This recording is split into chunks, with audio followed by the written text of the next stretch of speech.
Okay, thank you so Willie, much. can we Yes. start the program? Yes, absolutely. Yeah, Ivonne is here. Okay, Yes. Yep. thank you so much, Dr. Willie. Yeah, Right. she's Assalamualaikum warahmatullahi wabarakatuh. And good morning, ladies and gentlemen. Again, welcome to our international webinar series conducted by English Education Study Program of University. My name is David, and I am going to be the master of ceremony of today's event. Okay, again, we would like to thank every single one of you who has embraced your time to take part in our special event today, where we can share many great ideas and also learn from the experts, especially in relation to the instruction of listening using online tools, not only for teacher candidates, but also for everyone interested in learning and also teaching English. Well, first of all, let us greet the Honorable Dean of the Teacher Training and Education, Professor Dr. Bambang Supeno, MPD. Good morning, Professor. Pak Bambang, can you hear us? Not here, I think. Oh, thank you so much. Okay, and then the Honorable the Chairman of the Language and Art Department, Dr. Anrofik, MA, MSc. Hello, good morning. Thank you, sir. And also the Honorable, the Head of English Education Study Program, Ibu Eka Waichuningsi, SPD, MBD. Good morning, Ibu. Good morning. And of course, Morning. the Honorable, our outstanding and esteemed keynote speakers, Dr. Willie Renandia, morning. Dr. Francisca Maria Ivonne, Good morning. and last one but not the least, Dr. Suderson, MPD. Not here yet, Kak. Okay, I guess Pak Sodi is going to be here soon. Right, okay, well, ladies and gentlemen, before we proceed to the talks by the keynote speakers, we would like to inform you the agenda in today's webinar. First, it's going to be singing the national anthem of Indonesia, Indonesia Raya, and also the hymn of University of Jember. And then after that, we are going to hear the welcoming speech by the Dean of the Faculty of Teacher Training and Education. And then it's going to proceed to the prayer session, and it's going to be led by Mr. Rizky. And after that, we are going to start the plenary sessions. Okay, without further ado, let us start the first session, and that is singing the national anthem of Indonesia.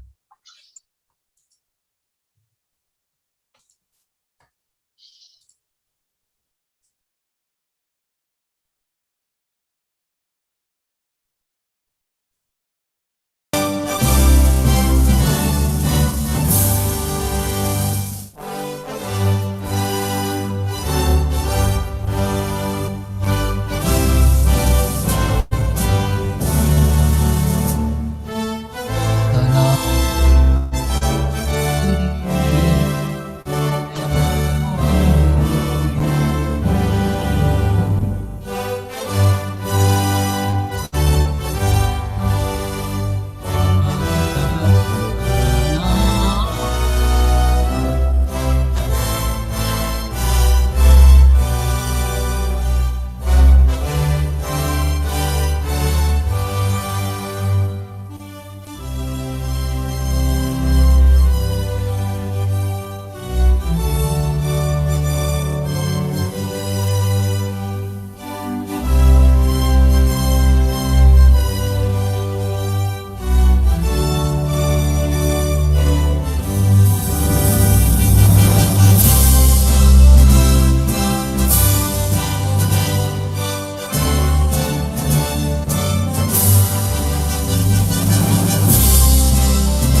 Okay, now let's move on to the next session, and it's going to be a welcoming speech by the Dean of the Faculty of Teacher Training and Education, to Professor Dr. Memang Subono, MPD. Time is yours. Yes. Sorry. Yes. Pardon, ladies and gentlemen, the welcoming speech is going to be delivered by the head of our department, and time is to you, Dr. Adolfi. Okay, thank you, Pak David. Could you hear my voice? Yes, it's clear. Okay, thank you. Assalamualaikum warahmatullahi wabarakatuh. Alhamdulillah. Assalamualaikum warahmatullahi wabarakatuh. Alhamdulillah. Salatu wassalamu ala rasulillah. La hawla wa la quwata illa billah. My very best greetings to Pak Willie Renandia. Morning, Hello, Pak. Pak Willie. Good morning. Yes. Nice how to are see you you? again. Good to see you too, Pak. Okay. Okay. And also to Ibu Dr. Francisca Maria Ivonne from Universitas Negeri Malang. Good morning, Bu. Good morning, Pak. Okay. How are you today? Not bad. How are you? Okay, good. Thank you. Bu Ivonne from ITEL Association and ERA. Okay. And also my best greetings to my colleague, Pak Sudarsono. Good morning, Pak Soni. Good morning, Pak. Okay, how are you? I'm fine, thanks. Okay. Okay. My sincere greetings also to all participants of this international webinar. We have here teacher educators, we have school teachers, teacher candidates, and other groups of people interested in this topic, especially in listening. And this international webinar takes a topic on expanding listening competence using online tools for teacher candidates. Okay, ladies and gentlemen, in the University of Jember, so this is our first teaching day in this semester. I have a class at 7 o'clock this morning, and I think this is a very good beginning that we start the first day of the academic calendar with an international webinar. I believe that everyone does agree with that we start the first day with a good activities. Especially with listening, I think this is going to be a very interesting topic, as listening activities during the pandemic might be quite different from listening in the normal time. So we would like to hear very much from Pak Willie, Bu Ivonne, and Pak Sudarsono about these listening activities through online tools. I don't want to take much time, so we are going to listen to Pak Willie, Bu Ivonne, and Pak Sudarsono presentation, and let us make ourselves comfortable, and probably audience need to prepare snack and drink close to you so that you can join this seminar attentively. In this occasion, also, I would like to thank to the committee who have prepared this international webinar, Bu Eka and the team. And as I realized that the dean of the faculty is not in the meeting, and the committee asked me to officially open this webinar, so to shorten the time, by reciting Bismillahirrahmanirrahim. We are going to have the webinar very soon, and I hope that this webinar will run pretty well and we could reap benefits from all the presentation and the discussion. I think that's all from me. Thanks again to Pak Willie, Bu Ivonne, and Pak Sudarsono. And back to the Master of Ceremony. Thank you. Assalamualaikum warahmatullahi wabarakatuh. Waalaikumsalam warahmatullahi wabarakatuh. Thank you. Thank you so much. Okay, thank you. Now let's move on to the next session, and it's going to be the prayer session, and it's going to be led by Mr. Rizky. Mr. Rizky, time is yours.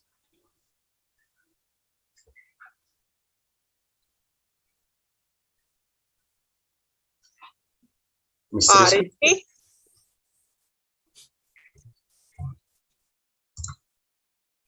I can chair and moderate my own session if you want to. Okay, Bapak Ibu, because Pak Rizky is frozen, so I'm going to be with Pak Willie today. Good morning, Pak Willie. Nice to be here Morning, with Ibu. you all. So Bapak Ibu, we are going to be with Pak Willie, and I think most of you have known him well. He is a very famous person, especially dealing with extensive listening and also extensive reading. So without further ado, I think we can Pak Willie can share his knowledge. Pak Willie, time is yours. Thank you very much, Ibu Eka and Pak Anur, Pak Rafiq, and ladies and gentlemen, it's a great honor for me to be here, to be sharing one or two things about what I know about some aspect of the teaching of listening, and maybe how it can relate to the ability of our students to speak, to use the language for communication. But before I start, let me just say hello to some of the colleagues in the audience. Ada Ibu Lefty. Selamat pagi, Ibu Lefty. Good to see you again. There is Ibu Siana from UPH, Jakarta. And there are a lot of other people that I want to say hello to this morning. The topic today is listening. And hopefully by the end of the session today, every one of us will become a better listener at home, a better listener when we have a conversation with our significant others, with our loved ones, but in particular, when we are listening to a language that is, for many of us, is a new language, for many of us is probably a second language or a third language or even a foreign language. But first off, let me just introduce my university again. This is the name of my university. It's a very, very good university. It is one of the LPDP approved universities. So if you're thinking of doing your graduate studies at the master's level or at the PhD level, the doctorate level, please consider coming to my university. It's very, very near. And the good thing about studying in a place that is near Jakarta or near Surabaya or near some other big cities in Indonesia is you can fly back to your home country and be with your family every weekend. So that's a nice thing about studying in a place like Singapore. I belong to the School of Education or the Fakultas Pendidikan within my university. Locally, it's known as NIE, the National Institute of Education. It's one of the best teacher education institutions in the world. It's number one in Singapore. Number one because this is the only teacher training institution in Singapore. So if you want to become a teacher in Singapore, you have to study with us. No choice. We have the monopoly of training our student teachers before they can join the teaching profession. We have a range of programs in any aspects of education: language education, mathematics education, science education, physical education, and other areas of education. Today, what I want to talk about is this very, very simple idea: the what, the why, and the how of second language listening. What I plan to do is to provide an overview, the big picture of listening. And maybe I will talk a little bit about online, listening lessons. But I think my colleague from Ibu Ivonne, Maria Ivonne Francisca Maria Ivonne, is going to spend a bit more time sharing her expertise in the area of, technology and how technology can be used for teaching language and in particular for teaching listening. Let me start by asking you a very big, a very broad question. Remember, my topic today is on listening in a second language, listening in English in particular. What I have here are 4 different skills: listening, speaking, reading, and writing. Which one do you think is the most important or the most difficult for you, but in particular for students who are still learning to speak the language, who are still learning to develop their English language proficiency wherever they are, maybe in Indonesia, in Malaysia, or in many other places? Listening, speaking, reading, or writing. Perhaps for beginners, you would probably say that all the 4 skills are equally difficult. But my experience is that listening seems to be rather difficult compared to the other skills. I remember I used to go to China to recruit teachers to come to study in Singapore on the Chinese government scholarship and also on the Singapore government scholarship. We interviewed the candidates, and we also gave them a number of tests, actually, including speaking tests, listening tests, reading tests, and writing tests. Now, these are very, very experienced English language teachers. Now, which one do you think they scored the lowest on the test? Interestingly, they seem to be okay when it comes to speaking. They seem to be okay when it comes to reading. Actually, their reading is very good. They're also quite good in terms of writing. It is the listening that continues to be very, very challenging for many, many teachers in China. I would say that the same thing also happens in other places like Indonesia. Listening seems to be difficult, but at the same time, in today's session, I'm going to say that listening is also one of the most important skills. Now, if I were to ask you this question, again, another very important question for us to consider, from a language learning perspective, which one is more important? And from a language using perspective, which of the 4 skills is the most important? Bulafti, do you want to answer this question? Let me repeat one more time.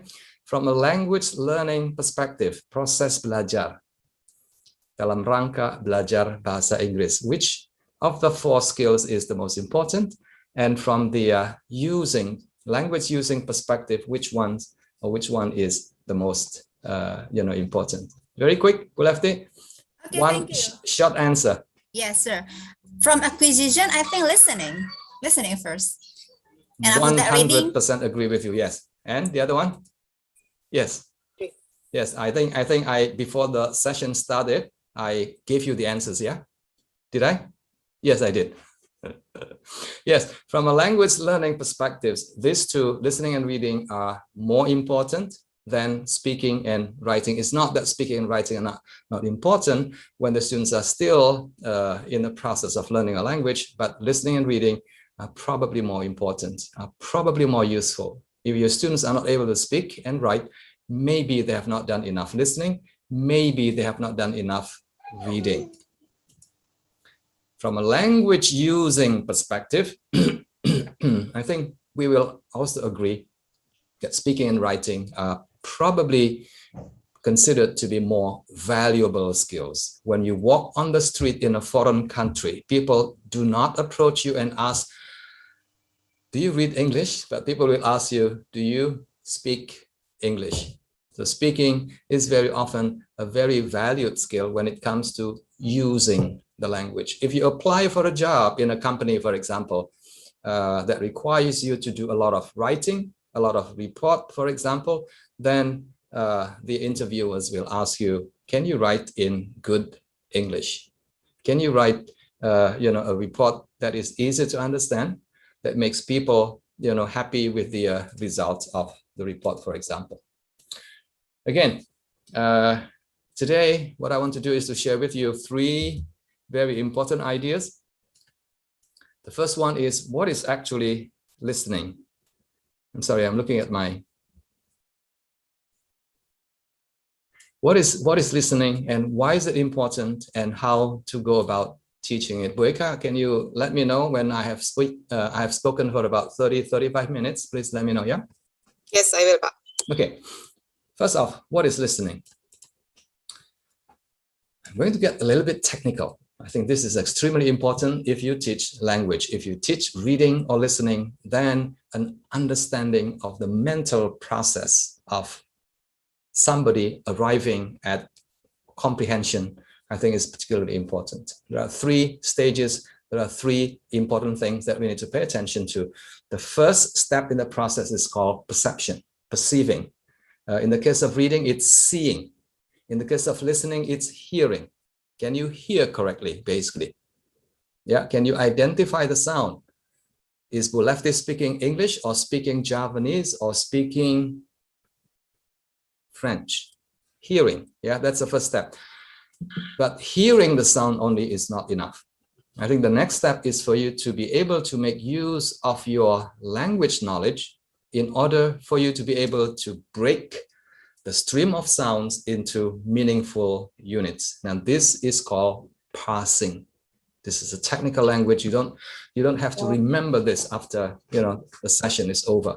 Perception, hearing, and then parsing, also known as chunking.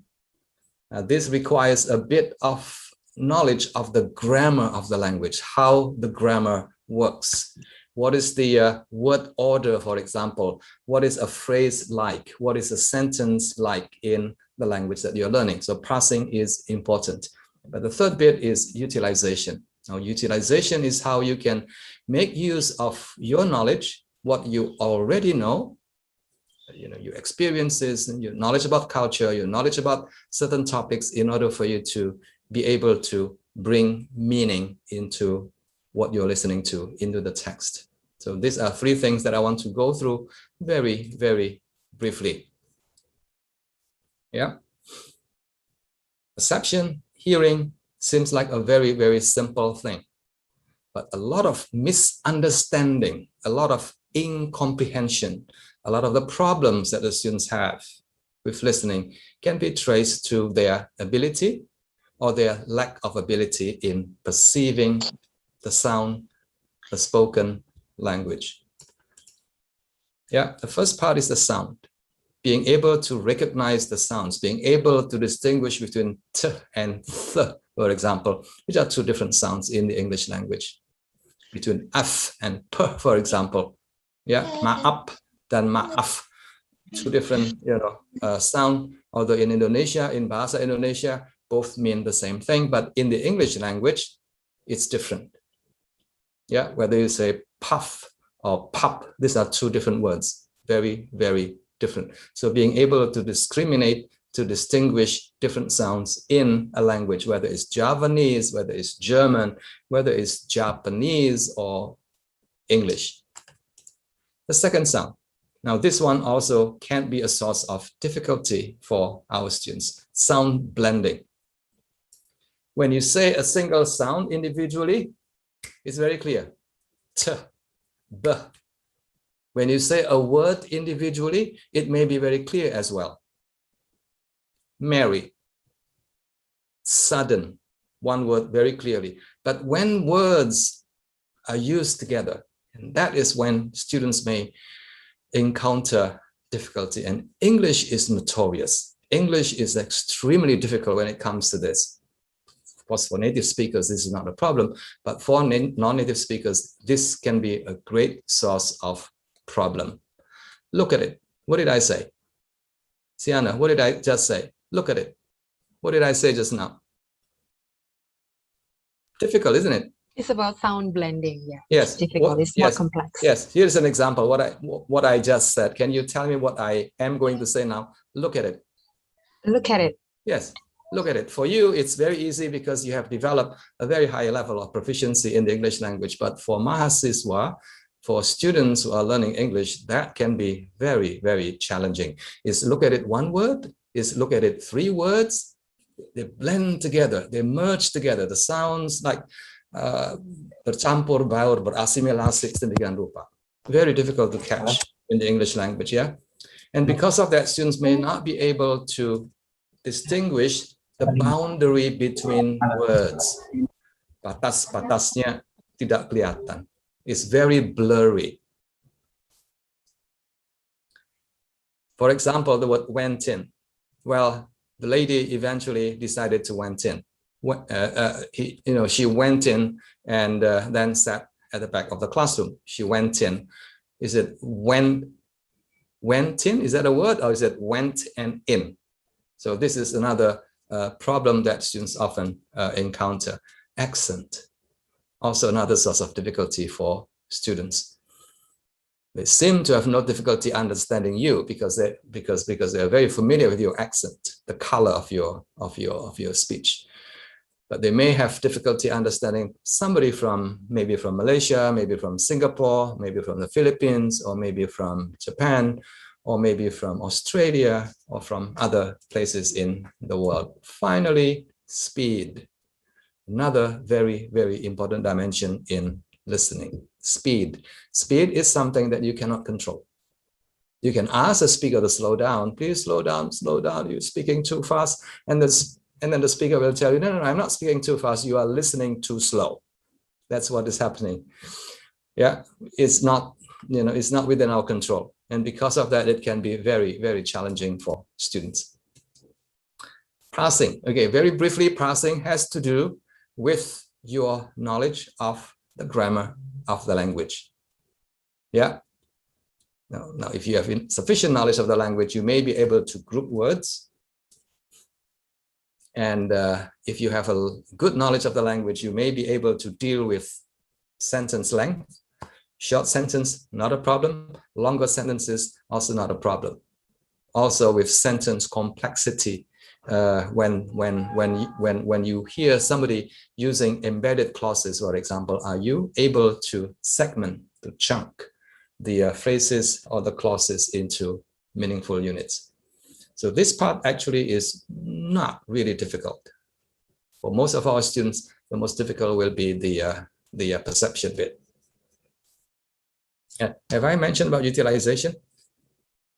Okay, just very briefly, utilization is the extent to which our students have sufficient content knowledge so that they can make sense, that they can make a connection to what is presented in the spoken discourse or in the spoken text. Again, what are the main sources of listening problems? I think you have a lot of experience. I think you know that your students have difficulty in listening, but what does research tell us about the main sources of listening problems? Oops, sorry. I think I skipped this part, yeah? But let me just very briefly talk about the utilization stage. Utilization refers to the extent to which students have sufficient topical knowledge, enough cultural knowledge. If the listening topic happens to be, talking about a certain culture in Japan, for example, if they are not familiar with that, then they may have difficulty. Genre knowledge, different text types, whether it's a formal conversation, whether it's a lecture, different types of spoken language can also cause some difficulty. And finally, experience in listening, whether or not students have had sufficient experience doing a lot of listening in the classroom and also outside the classroom. Let me go back here. What are then the main sources of listening difficulty? What does research tell us? Now, here is one. It's a very interesting book from John Field, published some years back, Cambridge University Press. And after researching, after doing a lot of observations, after talking to teachers from different places, especially teachers teaching English as a foreign language, he comes to this conclusion. Let me read this to you. A disturbingly large number of larger scale problems of understanding actually have their origins in small scale errors of word recognition. Now, this sentence is very difficult to read actually and to understand. What he means is that when your students have listening comprehension problem, the main source of that problem is the perception. They are not able to perceive the sound. They are not able to recognize the words that they are listening to. That's what he's saying basically. Yeah. Any evidence for that? Yes. Now here is a study that was done some years back by one of our PhD students who was interested in understanding the kind of listening problems that Chinese EFL students have. 10 or top 10 listening problems are shown in the graph. Ya, nomor 1, speaking rate, speed. Number 2, if the speed is too fast, students get distracted. They cannot focus, they cannot concentrate. Problem number 3, word recognition. Very interesting. Now, this is something which we need to realize. Students may know the word, they may be able to tell you what the word means when they see, kalau dilihat, but when they hear, they can't. They can't hear the words. They can't recognize the words. New vocabulary. Yeah, and then missing subsequent input. That means because you're thinking too much when you're listening to the first sentence, you get distracted because you don't understand. The speaker is speaking too fast. And because of that, you miss the subsequent sentences. That's what it means. And when that happens, you become very nervous, panicky. Yeah. And there are some other problems that the students mentioned. Now, if you look at this, the first 5, top 5 listening problems. 2 things. Number 1, speaking too fast, which you can't control. And number 2, because of that, you can't catch the words. The words are just running too fast for you, and you can't catch the word quickly enough for you to understand. And this is very much confirmed by some empirical studies that look at students' problems in terms of perception, parsing, and utilization. And this is the result of that particular study. Again, the students in question are international students or EFL students from China. If you look at it very briefly, yeah, in terms of the number of words listed in each column, I think you can tell very quickly that students' problems are often related to perception. Yeah, the first one is perception, a little bit of parsing and a little bit of utilization, but mostly perception problem. Here are some, again, reports from research that I've seen about the students, explaining why listening is difficult for them. Speed. If the speed is too fast, I will not be able to remember the information. Now, this is a very important piece of information for us teachers. What should we do? What should we do? Ibu Siana? Because students complain the speed is too fast, what would you tell your students to do? Hey, you have to listen faster. That's how you do it. Will that work? Listen faster? No, it won't work actually. You have to do something to help your students to support their, their listening, their process of learning, how to listen. It's another thing, sometimes when the speed is too fast, when the speaker speaks too fast, I often feel confused. Here's another one. Another one, vocabulary. Yeah, this is a real problem that you have to deal with. And later we'll talk about some, how we can help our students to develop knowledge of vocabulary. I have a very small vocabulary. Now, this boy is very smart, actually. I think this is something that I would also say to a lot of teachers. Actually, I think learning English, the grammatical rules seldom change. Now, that is a very, very interesting observation because many, many of us pay too much attention to grammar and not enough attention to vocabulary. And this students tells you very clearly, the grammar seldom changes.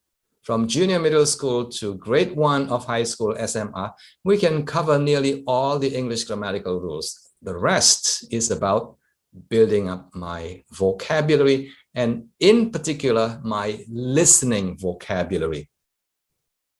Yeah. If I come across one new word, I often get stuck and I cannot catch the rest of the utterances, if you like. Teachers also say the same thing. Vocabulary is a major area of difficulty. Now, the teacher is telling us very, very important insight. Students may know the words when they see the words, but they may not be able to recognize the words when they listen to it. So your job is to, train your students in understanding spoken vocabulary or listening vocabulary. Now, here is a big study, very, very interesting, but very complex for undergraduate students. This is something that maybe Luciana want to look at some point. Is a high level kind of study, a PhD level kind of study. And the author, the researcher, is interested in understanding the different variables, different factors that influence listening. And if you've been teaching for a while, I think you know that there are many factors that can influence, that can affect students' ability to comprehend spoken language. Yeah. Some teachers may be thinking that, hey, students don't understand because they do not know how to use appropriate strategies, listening, cognitive or meta-cognitive strategies.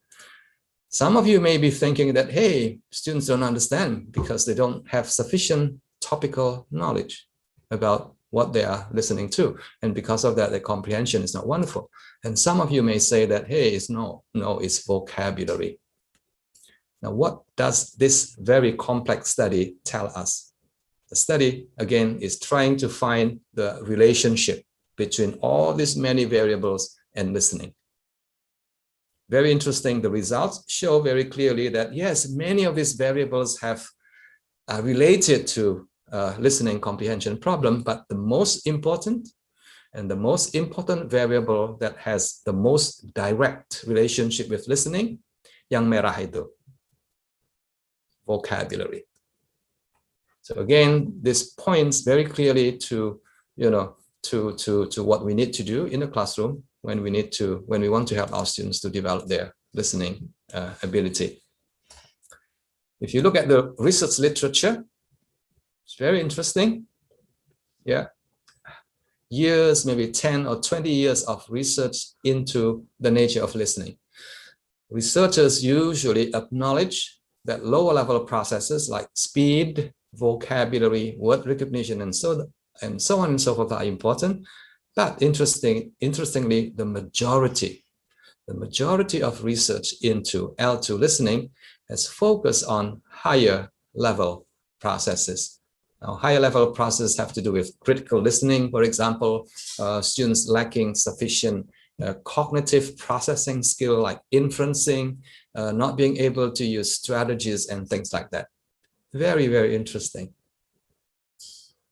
When we all know that students' problems can be traced mostly to their problems in perceiving the language, the spoken language. Yeah. Okay, that's the first one. I hope we have a big picture, a big understanding of what listening is all about. What is the process of listening, which people believe involves three major stages: perception, parsing, and utilization. And also I agree, that most of the problems that the students have are related to their inability to process the spoken language at the perception level in particular. The other two levels are important too, but in particular at the perception level. Okay, point number one is why listening is important. I think this is very, very important too. If you're a teacher, then you need to understand why listening is important. Yeah, and this will give you motivation in terms of how much time or in terms of how little time you want to spend teaching your students this very important skill of listening. How much, time is given in the curriculum in developing your students' listening ability. As I said earlier on, listening was not widely researched in comparison to reading, for example, in comparison to speaking, and in comparison to writing as well. Listening as a topic area of research within second language acquisition is often considered a Cinderella skill. Yeah, it's there, but it's not that important, which I think is greatly mistaken. Now, here are some of the reasons why teachers tend to avoid the teaching of listening. It's not a sexy skill. What do you do in a listening classroom? You turn on the tape, or you turn on the CD player, or you turn on the audio, and then ask the students to listen, and then, that's all there is to it. not very sexy. It's not communicative, they say. It's often perceived to be not very important. L1 listening research is also not very common. L1 listening research usually has to do with listening in the real world, you know, empathetic listening, listening for, I don't know, as a counselor, you need to develop that listening skill so that you understand what psychological problems people have in their life. It's different kind of listening, but very rare for us to find the research literature on L1 listening in relation to language acquisition. L1 reading research, huge body of literature, hundreds, if not thousands of research studies on L1 reading. The same thing with L2 reading, it's a lot. Also in our curriculum, I think we tend to put heavy emphasis on written literacy and not so much on oral literacy. In Singapore, it's only recently that school teachers pay more attention to oracy, the ability to understand language and the ability to speak or to use the language for oral communication. In the past, it's mostly on reading and writing. Research, however, tells us, second language acquisition research tells us that listening is a main source of language input. One of the most important sources of language input is through listening. The other one is through reading. Two, and one of which is listening. And I will say a bit more about the importance of input in listening a bit later. If you can't listen, if you can't listen very well, chances are you won't be able to speak very well. Yeah, that is another thing that I've learned from years and years of looking at the literature and also reflecting on my own experience. Point number 3 is also very important. Many teachers tend to give a lot more pronunciation practice, drill, forgetting that the ability to pronounce actually comes from your ability to listen accurately to the language. So that will be the first step you need to do. If you want to improve on your students' pronunciation, they have to listen more. They have to pay more attention to what they are listening to, so that at some point they will also be able to speak as accurately, maybe not as, you know, as naturally, but as accurately and as comfortably as well. So, question for you. I think we have the answers here, but I want to hear you say this again. Which one is more important, learning to talk or learning to listen? Yes, Yana, turn on your microphone again. From a second language acquisition perspective, which one is more important, learning to talk or learning to speak? Learning to listen. Learning to listen. And that's why mothers usually know this very well. They will not let the baby speak when the baby is still 1 month old. The mom will keep on talking to the baby, speaking to the baby, using the same words again and again. After 1 year, the baby begins to say the words. And usually the first word, what is the first word? Mama. Mom. Why mom? Why mom? Why not mango, for example? Why mom? Because he likes to talk to the baby.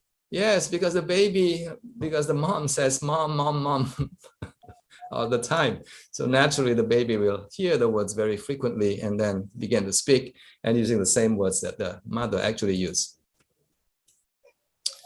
Now here's another quote, yeah, from research again, very interesting. James Nod, he's not that well known in the L2 research literature, but I like what he wrote in one of his papers.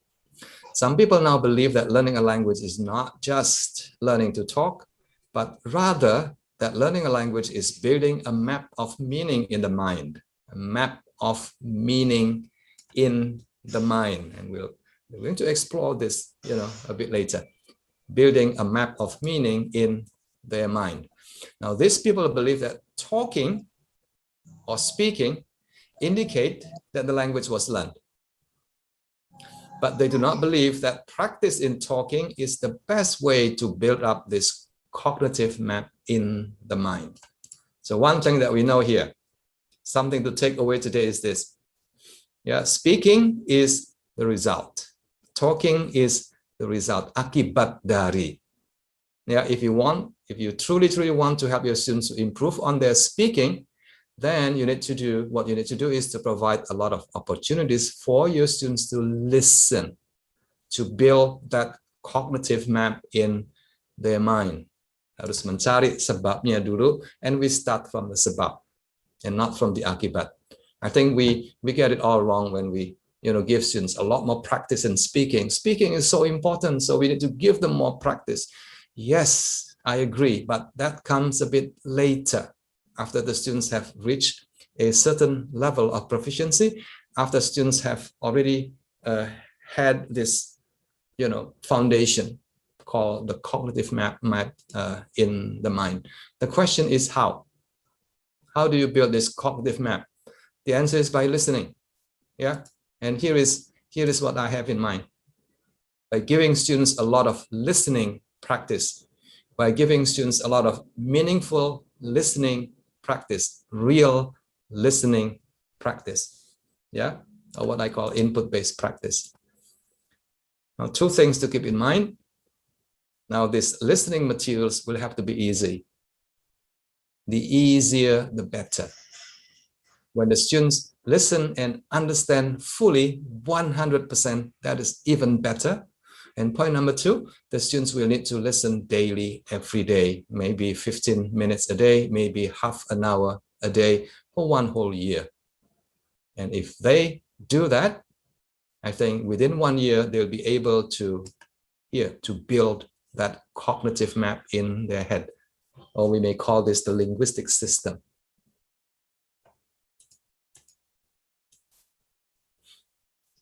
Now, this cognitive map, what does it look like? If I can open my head and examine what is inside in terms of my linguistic system or cognitive map that I have in my head, you'll find that it's very complex. There's a lot of things in there. But one of the most important things that we have in our head that enables us to use the language, to speak the language, to understand is this. Not bits and pieces of language. No. I think we need some of this. Bits and pieces, they're okay, but the amount will have to be small. But most of it will have to be this. Fixed phrases, formulaic expressions, or also known as ready-made language or ready-to-use language, if you like. Now, what are these? What are this ready-to-use language? Here, we have lots of examples. Ibu Mutiara, please read one of them, two or three of them, very quickly. Can't think of anything right now. Yes. You really mean that? Yes, can't think of anything right now. Hey, what do you think about this, Ibu Siana? I'm sorry, I can't think of anything right now. There you go. Jawabannya langsung keluar begitu. Yeah. I'm eating something and somebody walks by, maybe my daughter, my wife. I'll say, hey, want a bite? Mau dikit, gitu ya. If you're having fun, having a conversation with Ibu Lefty over dinner, and Ibu Lefty say, oh, it's getting late, and probably I'll say, please don't go, stay for a few more minutes and things like that. So these are ready-made language and also ready-to-use language. And that is what we know that we have in our head as a result of doing a lot of listening and also as a result of doing a lot of reading as well. So reading is input, listening is also input. Now, here are some other examples of ready-made language. Again, research tells us very clearly that competent speakers, fluent users of the language have built or have hundreds, if not thousands of these phrases in their head. Don't leave me alone. I'm sorry, Mutiara, it won't happen again. I promise, it won't happen again. I will never break your heart again. Itu kan dulu pacarnya begitu kan, kalau janji, I will never break your heart again. Kan baru 3 kali, masa mau 4 kali break your heart kan gitu. But these are words and phrases that just come to mind just like that. Yeah. Is this something that you can learn in the classroom? The answer is probably not. Probably not. You can learn some of them, but not most of them. Much less all of them. Tidak mungkin. Excuse me, Pak Willie, it has been 30 minutes. Yes, I need another 30 minutes, Ibu. See, yes. Another 10 minutes and I'm done. Yeah. Again, from research, we know that this ready-made languages, ready-made phrases and sentences and utterances are acquired as whole units. Tidak dipotong-potong, tidak dipisah-pisah. They are not learned as bits and pieces of the language. They are learned as whole. Nah, ini yang dinamakan grammar. This is what I call, or what people call, the early grammar, that knowledge that we have in our head. Itu seperti itu. Later, along the way, as the child grows older, as the students become more proficient, they are more able to split, to divide them up into meaningful segments of the language. And that is what I call the more mature grammar. And most of us in the audience, I think we have the first one and the second one. Now, if you're a language teacher, then of course you know how to split a sentence into phrases, into clauses, and into some other aspects of the language. Again, as I said earlier on, this is what enables you to produce eventually, or to become fluent in the language, to become fluent in the language, fluent in listening, fluent in reading, and also fluent in speaking, and also fluent in writing as well. Bagian terakhir, the last bit is how to teach listening. Yeah, later Bu Ivonne will help you a great deal in terms of how we can make use of technology, a wide variety of applications that can be used to help the students to enjoy the process of learning how to listen in the language. Ada 2 cara. Yang pertama namanya adalah teaching listening as comprehension. Yang kedua adalah teaching listening as acquisition. Yeah, they are related, but they are important in different ways. One is teaching listening as comprehension. The other one is teaching listening as acquisition. Okay, when you teach listening for comprehension, I think what you need to do is to help the students to be more, more capable in processing language at the perception level. You may be teaching sound contrast, for example, in the classroom. Yeah, thin and tin are 2 different sounds in the English language. So this may be an important part of your lesson. You may be teaching word boundary, for example. You read a paragraph at normal speed, and you just ask the students to count the number of words. Yeah, word boundary. Sound blending, for example, that can also be the focus of your teaching, usually done at the beginning, at the warm-up phase of your lesson. Sound blending, for example, isn't it, becomes in it. It's very common, when people speak fast, isn't it becomes in it. And then some speed training as well. Yeah, maybe you ask the students to listen at a slightly below normal speed, and then gradually increase the speed as you go along. So these are things that you may want to include in your teaching if your focus is on teaching listening as comprehension. It's a good thing. This is often called intensive listening, if you like. And sometimes you may also, these are some additional examples of sound blending that you may also want to be teaching. A simulation, 10 people becomes 10 people. 10 cars becomes, often when you speak fast, it becomes 10 cars. Isn't it in it? Next spring, next spring. Went in becomes went in. Made out becomes made out. Resyllabication happens here. Reduction, going to, gonna, must have, must have, and things like that.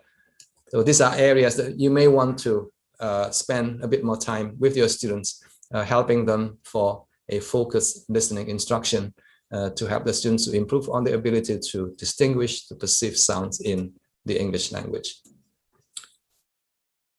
Another aspect that you want to focus on when you look at the teaching of listening as comprehension is for you to be teaching some skills and some cognitive or metacognitive strategies. Again, the past 20 years, we have seen a lot of research in this area, and I think we learned something useful as well. Always very important, for example, before the listening begins, students is given an opportunity to set their purpose for listening. Listening is a purposeful activity. Reading is also a purposeful activity. Any act of communication is a purposeful activity. So you listen because you have a purpose. Yeah. So make sure that you help the students. Focused listening. That is another important thing. Students can't be expected to understand everything, but you can ask students to focus on, the main ideas maybe, or some of the controversial ideas that were presented in the spoken text. Monitoring, that's another important metacognitive skill. Yeah. Ask the students to monitor their own comprehension and also to evaluate, to assess their comprehension at the end of it. If they don't understand, tell them what they need to do in order to listen again, and also to do it with greater comprehension. Now, these are things that we may want to include in our lesson. Now, typically, this is what it looks like. Yeah. A typical lesson based on the approach for teaching listening as comprehension looks a bit like this. 3 phases: the before, the during, and the after. The before usually involves some warm-up activity, some problem sounds may be highlighted for teaching, and some strategies or skills may be taught to the students. And then students do the listening maybe once, maybe 2 times. And finally, the happiest moment for the teachers is this: comprehension exercises. Ask students questions to check their comprehension. And this is often followed by discussion of students' problems. Very, very typical. I have nothing against this. This is good. Please continue doing this. But doing this alone is not enough. If you only do this, it's only maybe a quarter of the battle. You need to work harder. You need to give students, you need to teach students, you need to prepare students to be able to listen to the language with greater comprehension by paying attention to the other aspect. This is known as listening as acquisition. Listening in order to improve their overall listening ability, so that eventually with improved listening ability, their overall English language proficiency, in particular speaking proficiency, will also improve. Ya, agak beda ya. Yang pertama tadi hanya fokusnya pada listening comprehension. That's it. Listening comprehension, when the lesson ends, that's it. But listening for acquisition has more to do with helping students to grow their cognitive map, their linguistic system, so that their listening improves, and also their ability to speak, to use the language for communication also improve. Now, how do we do that? There's no other way. This is what we have to do. If you want to improve your overall listening fluency and listening proficiency, the only way you can improve on your listening is by listening. There's no other way. You have to do a lot of listening. The amount of listening is important, and the frequency of listening also matters. Yeah, in a typical 1 semester listening course, for example, how many times or how much time the students spend actually listening to the language? Ibu Siana, tolong dijawab. In a typical 1 semester listening course, how much listening and how often the students do the listening in 1 semester course, typically, based on your lessons in the classroom? I think for informal listening practices. No, formal, the classroom. Oh, yeah. Formal. Yeah, not informal. Well, only less than half of a class hours. I mean, yeah. Yes, setengah jam kali berapa? Selama satu semester. Well, give and take maybe 30 hours. And that is already very, very, substantial. 30 jam mendengarkan selama satu semester, kurang lebih begitu. Do you expect your students to be able to become good listeners? The answer is no. There's no way. There's no way you can become good listeners. English, yeah? After 30 hours of listening in your typical, 1 semester long listening course, tidak bisa.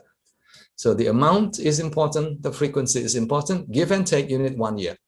Give and take every day, half an hour. Selama 365 hari. Berarti kurang lebih 150 jam begitu. The more, the merrier. If you can spend 1 hour listening or viewing every day for 1 whole year, I think your listening will improve a great deal. Keep in mind though, it's not just any kind of listening. Kan saya tiap hari dengerin gitu loh, dengerin radio, dengerin TV dan sebagainya. And my listening comprehension does not improve.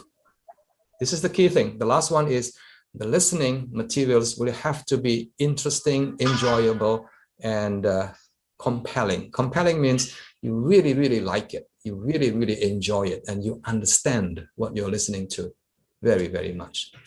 Okay? Aplikasi di kelas itu kurang lebih seperti ini. When you try to apply this idea in your teaching, now your lesson will have to be revised, your lesson will have to be expanded so that the students have a lot more opportunity to do the listening in the classroom. Kalau biasanya itu satu pelajaran 1 jam, mahasiswa cuma kesempatan mendengarkan 10 menit, I think you need to double it or you need to triple it, so that the students get a lot more opportunity to listen. The first part is probably the same. Warm up. More importantly, try to get your students to be really, really excited, interested, and feel curious about the listening materials. It has to be something that is so interesting. Otherwise, the students will not be listening. They will just be listening, but they're not paying attention, actually. They're not excited. Number 2, the middle one. The middle one. You need to anticipate the kind of problems that your students have. If you need to slow down the speed at 90% the normal rate, at 80% the normal rate, and maybe gradually you can ask the students to listen again, but at the normal rate of 100% speech rate. If the students still have difficulty, give them this opportunity. Have the subtitle on. I think that is something that is very often missing. Allow the students to see the words on the screen. Some teachers are worried that this is not very authentic, katanya begitu. Ini tidak baik, Pak, ini tidak authentic begitu. Who said that? Itu dijewer telinganya. I think you need to jewer those people who said that this is not authentic. This is a very authentic way of learning the language. Yeah. And in the middle part, make sure that you provide students with a lot more opportunities for the students to listen again and again and again, maybe 3 times, maybe 4 times, and so on and so forth. So in the listening classroom, students have to listen more, not to do other work related to listening. The listening itself is important. Remember, people learn to listen by listening. Ya, terus yang bagian terakhir, if you can, stay away from the traditional comprehension questions. Occasionally, that's okay. Yeah, from time to time, you can make use of the usual listening comprehension questions for the students to respond to. But those questions are usually very, very boring. The students don't find the exercise enjoyable. And anything that is not enjoyable is detrimental to learning. I think you need to find different ways of assessing comprehension. I think Bu Ivonne, are you there? Bu Ivonne is preparing a number of very interesting comprehension check or exercises, including how to turn listening comprehension materials into a poem, for example, using some application.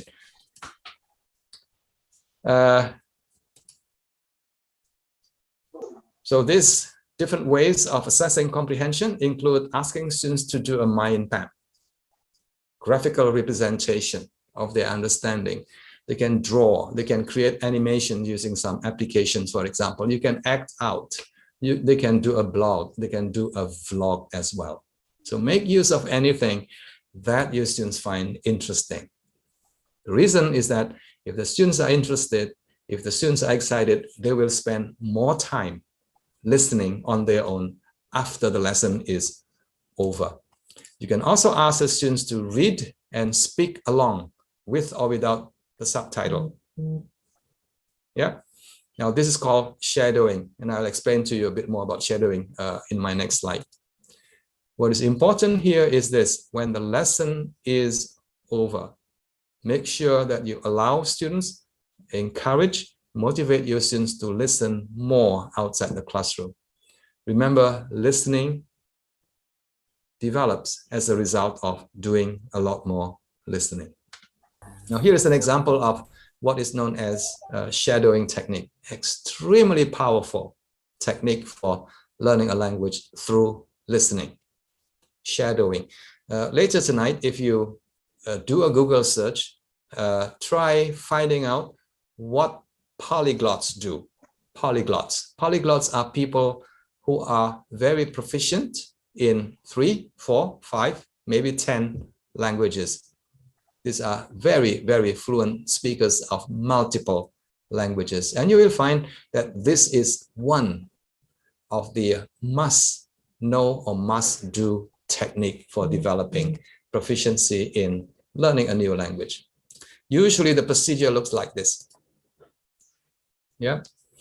First you listen, just listen for understanding. Yeah. If you still don't understand very much, then listen again with the subtitle on until you are really, really able to understand what the spoken text is about. And then you listen again and read along. As you listen, you read together. You say it together with the speaker. You do it again, maybe 2 times, maybe 3 times. And you may want to use a transcript if necessary. So that is what shadowing is all about. It's like singing. When you practice singing, you turn on the music and you sing along, basically, like karaoke style of learning how to sing. The same process. Now, apparently, this is a very useful, a very powerful technique for improving on your listening. Finally, as I said earlier on, listening lessons in the classroom, if you spend only 30 hours of listening after 1 whole year, that is not enough. You will never be able to develop fluency in listening, and you will never be able to develop your ability to speak, to use the language, or to acquire those ready-made utterances that I mentioned earlier on. So how do you listen beyond the classroom? The first thing that people ask is, where do I find the materials? Di mana dong bahan-bahannya? What materials are available for me so that I can listen with understanding? The key thing, listen with understanding. And there's a website like this one, ELLLO. It has hundreds, thousands of very interesting listening and video materials as well. And you can choose which one you want to listen to, depending on the level of difficulty and depending on your interest. So what I'm saying here is there's no excuse for you to say that I can't find the materials. There's a lot of materials. Even from YouTube, you'll be able to find a lot of interesting materials. The key thing, again, you have to understand. If you don't understand very much, no point. I mean, it's still useful. You learn something from it, but from a language learning perspective, not very useful. You have to understand every single word that the person is saying, so that after you finish listening, you remember the idea, the content, and you remember at least some of the words and some of the way the speaker is expressing their ideas in speech. Here's another one. I don't know if you have Netflix at home, but I do have Netflix at home. In the past, you have to turn on the TV, buy DVD and things like that. Nowadays, you don't. Netflix has thousands of very interesting movies, very interesting, TV series that are available. Extremely useful, extremely powerful to improve on your listening when you do spend time practicing listening outside the classroom. At this point, let me show you, I'm approaching the end of my presentation. I'm going to share with you a very interesting, let me just turn on the audio. A very interesting experience of, a group band member from Korea. I think this is from BTS. I think many of you, the young people, have heard about BTS. Now let's listen very carefully about one or the leader of the group. Yeah. Okay. Very brief. We're back with BTS, and first of all, let's have introductions. Introduce yourselves, please. Hi, nice to meet you. My name is RM. I'm the leader of this group and kind of like a spokesperson. I think people are crazy about BTS. I think you know that. Hi guys. Hi guys. Bye bye. Woo! Hi.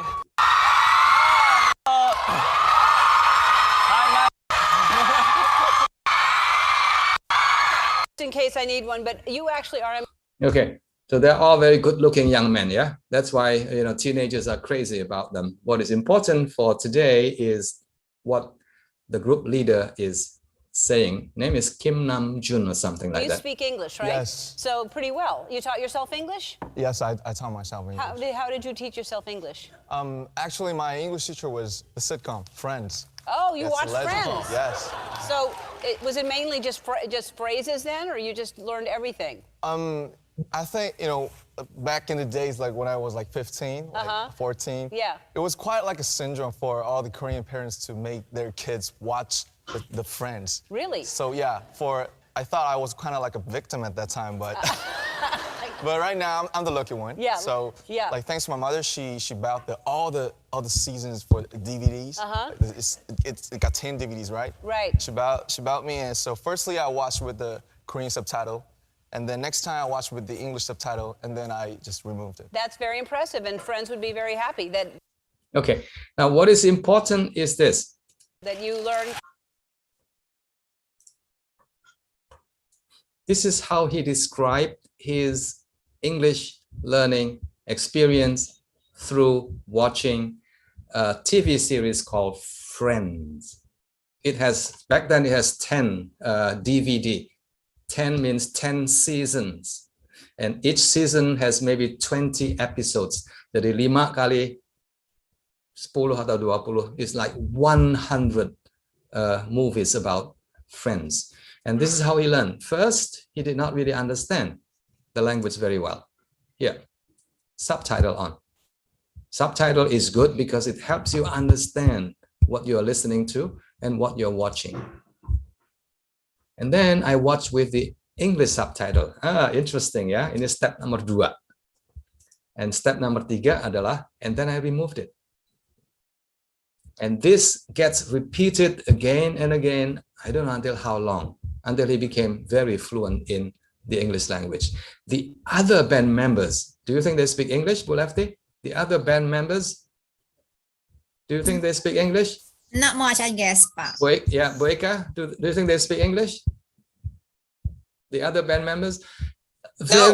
Very little. They can just say, hello, I'm the most handsome in the world. That's all, nothing else.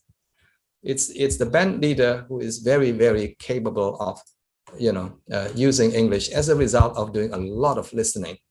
And this is the TV series called Friends that he watched like maybe 15 years ago. It was very popular back then. Nowadays, it's not very popular. Yeah. Okay, you may be thinking that, well, that's a Korean guy, very talented. Korean people are very talented. What about Indonesian students? Can they also develop a high level of proficiency when they do a lot of reading, when they do a lot of listening and movie viewing? The answer is yes. Look at this girl, amazing, amazing girl, an undergraduate student in one of the PBE department in Jakarta. Name is Rizky Amalia. Listen to her, yeah? And then after listening, I'm going to ask you 2 questions about her. Well, I would like to share what I have prepared, a little something here. Okay. So this is more of an experience sharing. Yeah, this is what I do. Let's listen to that. This is more of an experience sharing. That's a very difficult expression. I don't think many of our students are able to do that. Yeah, listen again. And this is what I love doing. This is what I do. This is what I love doing. Look at that. This is what I do. This is what I love doing. And I would like to start from it started. So comic books and films were 2 essential parts of me, of my journey to literacy. Look at that. Of me, and then she corrected herself, of my journey to literacy. So it started off from reading a lot of comic books and other reading materials. As a kid, I loved reading Richie Rich, Donald Ducks, Conan, and Goosebumps. Right? Have you read, or probably like, do you have any piece of these? In my opinion, they are timeless. Look at that. In my opinion, they are timeless. How many of our students can use the word timeless? Not many. So, and I came to know that all of the things that I loved reading at that time were adapted into films or TV series. Like I came across to Goosebumps TV series at that time, and I knew about Richie Rich films. And by the way, all of these things at that time when I was a kid were in Bahasa Indonesia, because at that time my English was still English was just another alien language. Look at that. Wow. English was just another alien language. How many of our students can use the word alien after 4 years of studies at the university level? Not many. What do you think, Ibu Mutiara? What do you think about this girl? What is your impression She's of really this girl? impressive, I think. And I do have the same experience as her. Absolutely, yes. I can tell the way Exactly. you speak, the way you express yourself is evident for me that it must have come from a lot of, you doing a lot of listening on your own, maybe at home, maybe on the street, and maybe on some other places. This is what happens when you do a lot of listening outside the classroom. And this is what happens when you are learning, listening as acquisition. Your ability to understand improves a great deal at the perception, at the parsing, and at the utilization level. Plus, the side effect, the positive side effect is that you are able to acquire a lot of this formulaic expressions, ready-made language, which you can later use for speaking. And this girl is testimony, is evidence that that is what actually can happen. Look at her face, look at the way she speaks.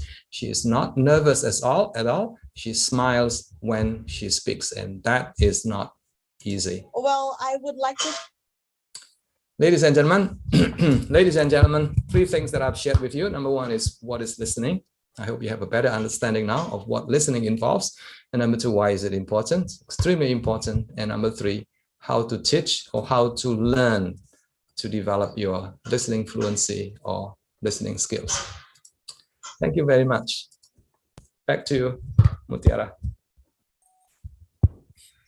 Yes. Pak Rizky, are you here? Oh, okay. Pak Rizky, I'm sorry. Yes, I thought it thank was you. Mutiara. It's okay. It's okay. Okay, thank you, Bu Eka. Well, good morning, Pak Willie. How are you? Good. Thank you.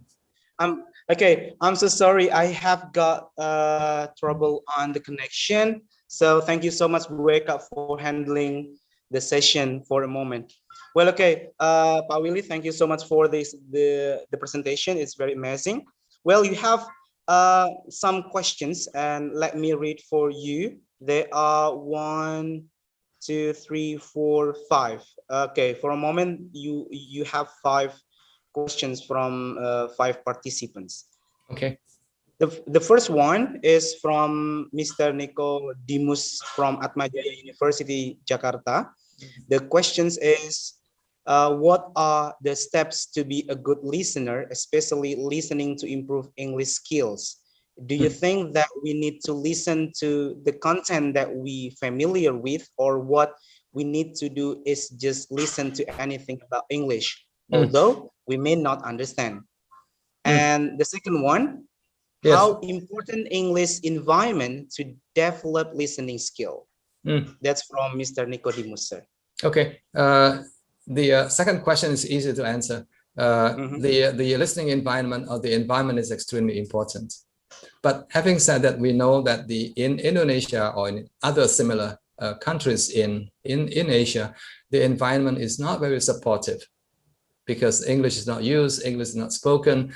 What you can do is to create that environment, to make that environment available for you so that you can enjoy the benefit of being surrounded by the English language environment. So create that environment. Do not wait for other people to give you, but create that yourself. Point number 2, what was again? Is it good to just listen when you don't understand? The answer is, so what are the steps to be a good listener? Yes, once in a while, once in a while, just to kill time, you can listen to anything that you don't understand. That's okay. But if you truly want to, to develop your listening comprehension, listening proficiency, then you have to, number 1, listen to something that you really understand. If you don't understand very much, then nothing gets, remembered. Nothing gets retained, actually, if you don't understand. And number 2, it has to be interesting. It has to be appealing. It has to be emotionally exciting for you. Something that is interesting stays longer in your head. So as a result, then you get to learn the content, your knowledge develops. Number 2, your language ability also develops because instances of sounds and words and phrases stay in your head longer. Yeah, if you listen to something and you don't feel anything, you just listen, okay, I understand. You don't feel anything, that's not a bad thing, but it's much better if you listen to something that you really, really like, so that you remember what was actually said. I don't know if you have, this one movie that was very, very famous in the 70s. The majority of you were not born yet. I think Bu Eka probably remembers. She is much younger than me, but I think you remember. In the 70s, there's a movie called Love Story. Yes. Yeah, Love Story. Very, very famous movie. And there's a book as well. And there is one line from the movie that everyone in the world remember. Number 1, the movie is beautiful. The movie is very touching. And that line, for some reasons, is easy to remember. It's about love. Tanya Bu Francisca. And that sentence is, love means never having to say that you are sorry. Wah, itu luar biasa sekali. Dan semua orang di dunia waktu itu ya, remember this line. So what I'm saying is that if something is emotionally important for you, something that makes your heart flutter, for example, and then you remember better, basically, and you may be able to pick up a lot of sounds that you hear. You may be able to remember specific words that the author or the actor is using, and the particular scene in the movie, for example, that helps you remember, okay, I remember that particular scene. It was so memorable. I remember what they say. I remember how they say it as well. That's learning. Still hear my voice. Okay. I got trouble. Yes, question number 2. Okay, thank you, Pak Willie. Yeah. For this number 2 from Mr. Suherman, the questions is, how do you adapt listening materials you got from internet to your classroom teaching context? Yes, very easy. Now you can do a lot of video editing if you need to. But again, the key point is the video too long? Or is there any part of the video that you feel is not relevant, is not appropriate for your students? I think it's very easy to do some editing now. For the past few months, I've been learning how to do video editing. The easiest one is to use the editing functionality of YouTube. So if you have a YouTube video, for example, you can do the editing right there on the screen. You can trim, you can shorten the parts that you don't want to be included.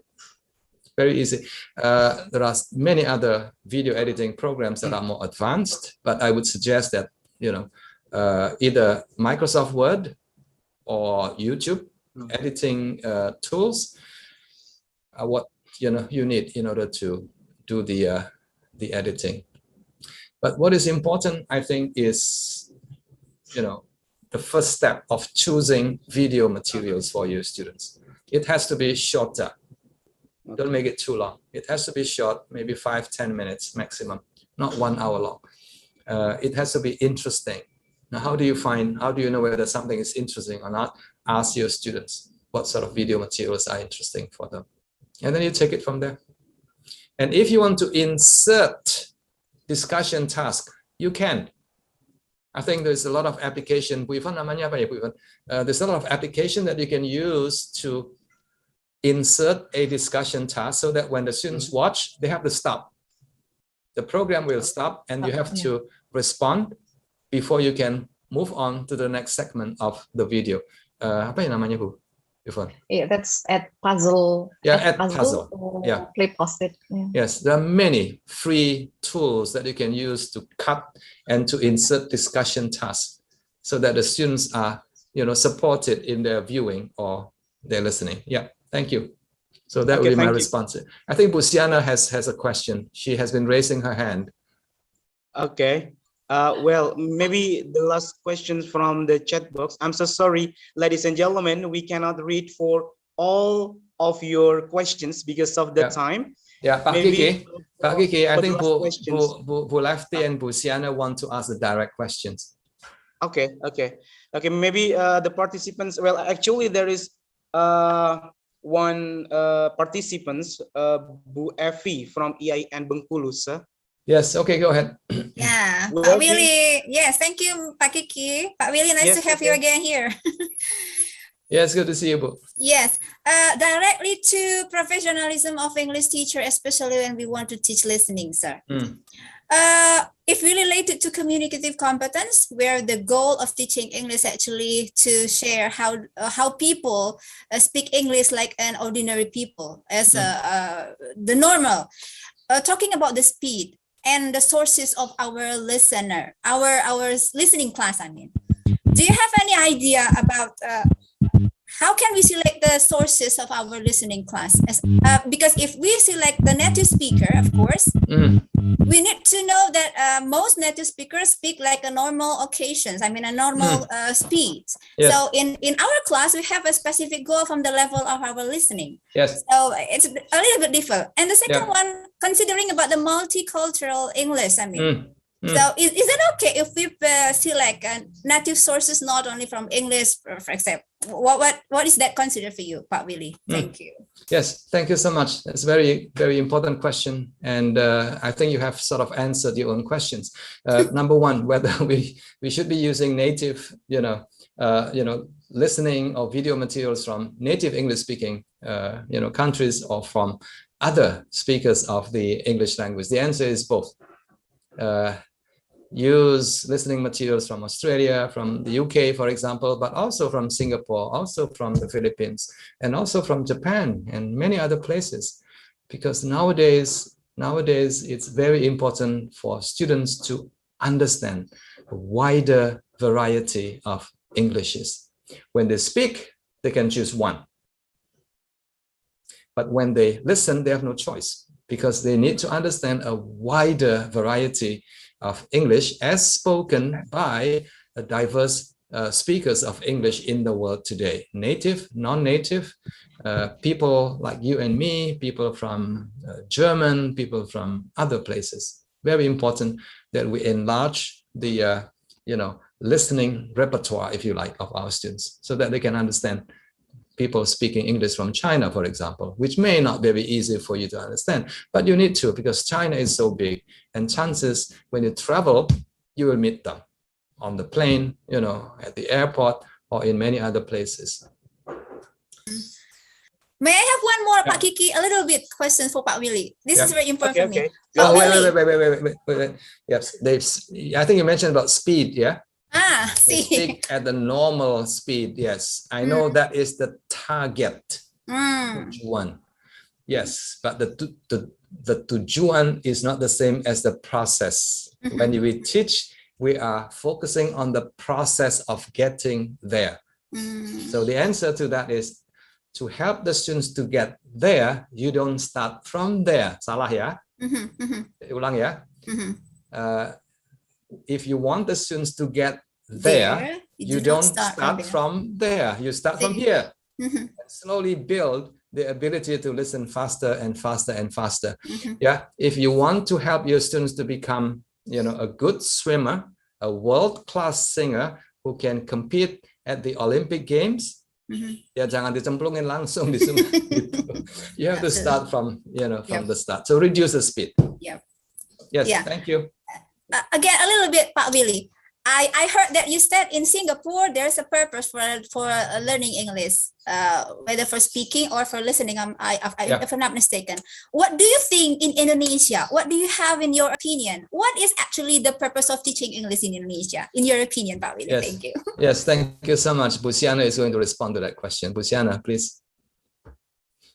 It's a very important question. I've been away from Indonesia for too long, so I don't know what the purpose is of learning English. To pass the exam? Luciana, do you have any perspective on this? To learn many cultures, to appreciate different cultures of countries who are speaking English. Yeah. Yes, that's probably one of them. Yes. Anything else? Bu Ivonne? Anything? For more of the students, yes, it is for getting pass of the exam. Yeah, yes, basically passing the exam, but in the bigger scheme of things, we want our students to be able to, expand their world knowledge, because English is the main language that is used on the internet, and the internet is the source of knowledge. If you don't have access to English, then your access to knowledge, which is huge, becomes very limited. Whether or not the students want to, develop their knowledge is another issue.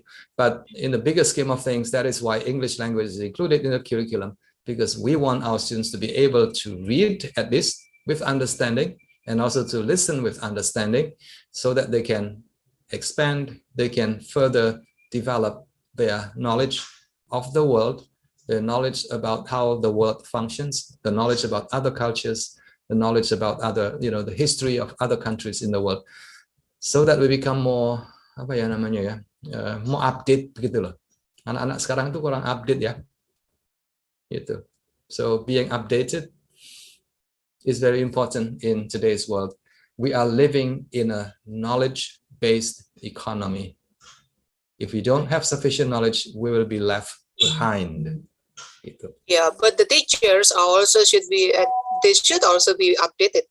Oh, absolutely. Yes, that will be the very first step that we need to do, to continue to upgrade, to continue to learn, and to continue to relearn what we have learned, and also to be willing to unlearn. This is another important thing, because there are many things that we learned when we were younger that was just wrong, incorrect, or incomplete. So we need to unlearn many of the things that we have learned. And one way to do this will be to, improve on our listening and our reading ability. Not so much our speaking, but our reading and our listening, because that is how you acquire new information from other people, and also from books, also from the internet. Pak Kiki, back to you. I think Bu Ivonne is very, very anxious to begin. Questions. Well, okay, ladies and gentlemen, I beg your pardon, because we cannot read all the questions, and also we cannot allow you to ask directly to Pak Willie. Maybe we can see Pak Willie for the next webinar because of the time. So I have to say sorry. Well, Pak Willie, thank you so much for delivering the amazing presentation and about listening. And the main point is, when we want to improve our listening skill, the first one is we have to have lots of practices, and also we have to build our own environment of English. Well, okay, ladies and gentlemen, please give big virtual applause for Pak Willie A. Renandia. Thank you so much, Pak Willie. So before we go to the second presenter, let me share something for Pak Willie. Wait a second. Let me open something special for Pak Willie. And here we go. Yes, this is for you, Pak Willie. So please, maybe you want to give a big applause again for Pak Willie. Thank you so much for being the keynote speaker for our webinar. Thank you. Well, Thank you ladies and gentlemen, we are going to go to the second speaker. It will be Ibu Dr. Ivonne, and I will pass the floor to the second moderator. Ibu Areta, are you there? Hello, yeah, Pak Rizky, can you hear my voice? Yes, it's very clear, and I pass the floor to you. Okay, thank you, Pak Rizky. Thank you, Pak Willie. Thank you. Yeah, okay. Okay, ladies and gentlemen, we come to the second speaker with Ibu Francisca Ivonne. Hello, Ibu Ivonne. Good morning, Bu Areta. How are you? Good morning, I'm fine. How are you, Bu Ivonne? Not bad, not bad. Okay, good. Okay, before Ibu Ivonne have presentations for these sessions, I would like to read her curriculum vitae. So, Ibu Francisca Maria Ivonne is the lecturer on Department of English, Faculty of Letters, Universitas Negeri Malang, and her research area around ELT, called TEL, or Technology Enhanced Language Learning, and then listening, extensive reading, extensive listening and viewing, autonomous learning, self-directed learning, and cooperative learning. And Ibu Ivonne got bachelor degree from IKIP Negeri Malang, or Institute, on 1998, and her master and doctor degree from the University of Queensland, Australia. And also she had got scholarship from US Department of State and Islamic Development Bank. And then he also active on some publications. Okay. All right. So Ibu Ivonne, are you ready for your presentations? Yes, I think so. Yeah, you have 45 minutes for presentations, and then we continue 15 minutes for Q&A. If for Bapak Ibu or ladies and gentlemen, if you have questions, feel free to type on the chat box. Okay, so Ibu Ivonne, the floor is yours. Thank you very much, Bu Areta. Now I will start with this. Yeah, my slide. This is the title of my presentation today. So, improving L2 listening with technology. Now I'm representing ITEL and also IERA, but I'm originally from Universitas Negeri Malang. So that's the university I'm teaching today. So nice to meet you all. Thank you for coming to today's webinar. I would like to start with this. I don't know whether you have seen this on the internet or not, but I will start with a very interesting TikTok video. So please listen to this. Yeah, let me know if you can hear the voice or not. So I'm going to play. For the last part of your driving test, you see an old man and a young kid. What do you hit? All right. So I will need your help, Bu Areta. Yeah, so I'm going to ask the audience a question. What is your answer? What is your answer to the man's question? Okay. Neither the man, nor the child. Okay, that's Bu Eka's voice, huh? Yes. Okay. The audience can join this in. Chat, type your answers in the chat box, and Bu Areta will read it for us. What was the question again? All right. So what's the question? Okay, I will start from the beginning. Yes, listening again is good. For the last part of your driving test, You see an old man and a young kid. What do you hit? All right. Willie, do you want to give an answer? Yes, the question is what, not who. So I'm going to hit the brake. The brake, yes. But Willie, you Very important. Perception. The brake. It's not the who, but the what. What do you hit? The what. Yes, I would hit the brake and I would hit the man who asked the question. Hit the man. Yeah, so I actually did it was a mistake to ask about Willie because he knows the answer. Most students will answer this probably with this kind of answer. The old man? Well, I mean, the kid has his whole life ahead of him. So I would hit the old man, right? Right. So if you miss the what, yeah, in the question, then you may answer the question with this type of answer. The brakes. You'd hit the brakes. Bapak Ibu, you can tap on the chat box. Right. Yeah. So we do not want to have this kind of incidents, right?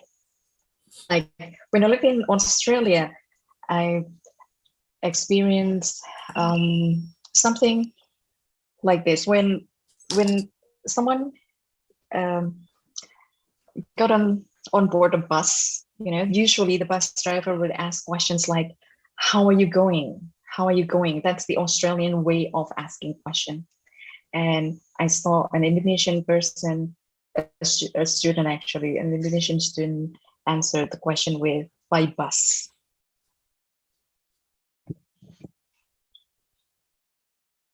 Do you know the joke?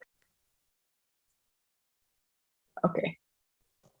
It was supposed to be a joke. So because this is not a live presentation, so it's difficult for me to see. Yeah, I cannot see whether if someone's laughing or not. Yes. So. I'm laughing, Ibu. Oh, okay. People are laughing. Good. It's a joke. Yeah. So it's actually how are you doing? How are you? It's just kind of greeting. So not by bus. Yeah. All right. Now, but we really talk about the serious things earlier, right? The theory of how and why listening is learned in learning a foreign language. Now, I'm just going to start with this, just to link what have been presented by Pak Willie earlier. So when we are talking about the issue of listening in a foreign language, we actually have three major things to think about.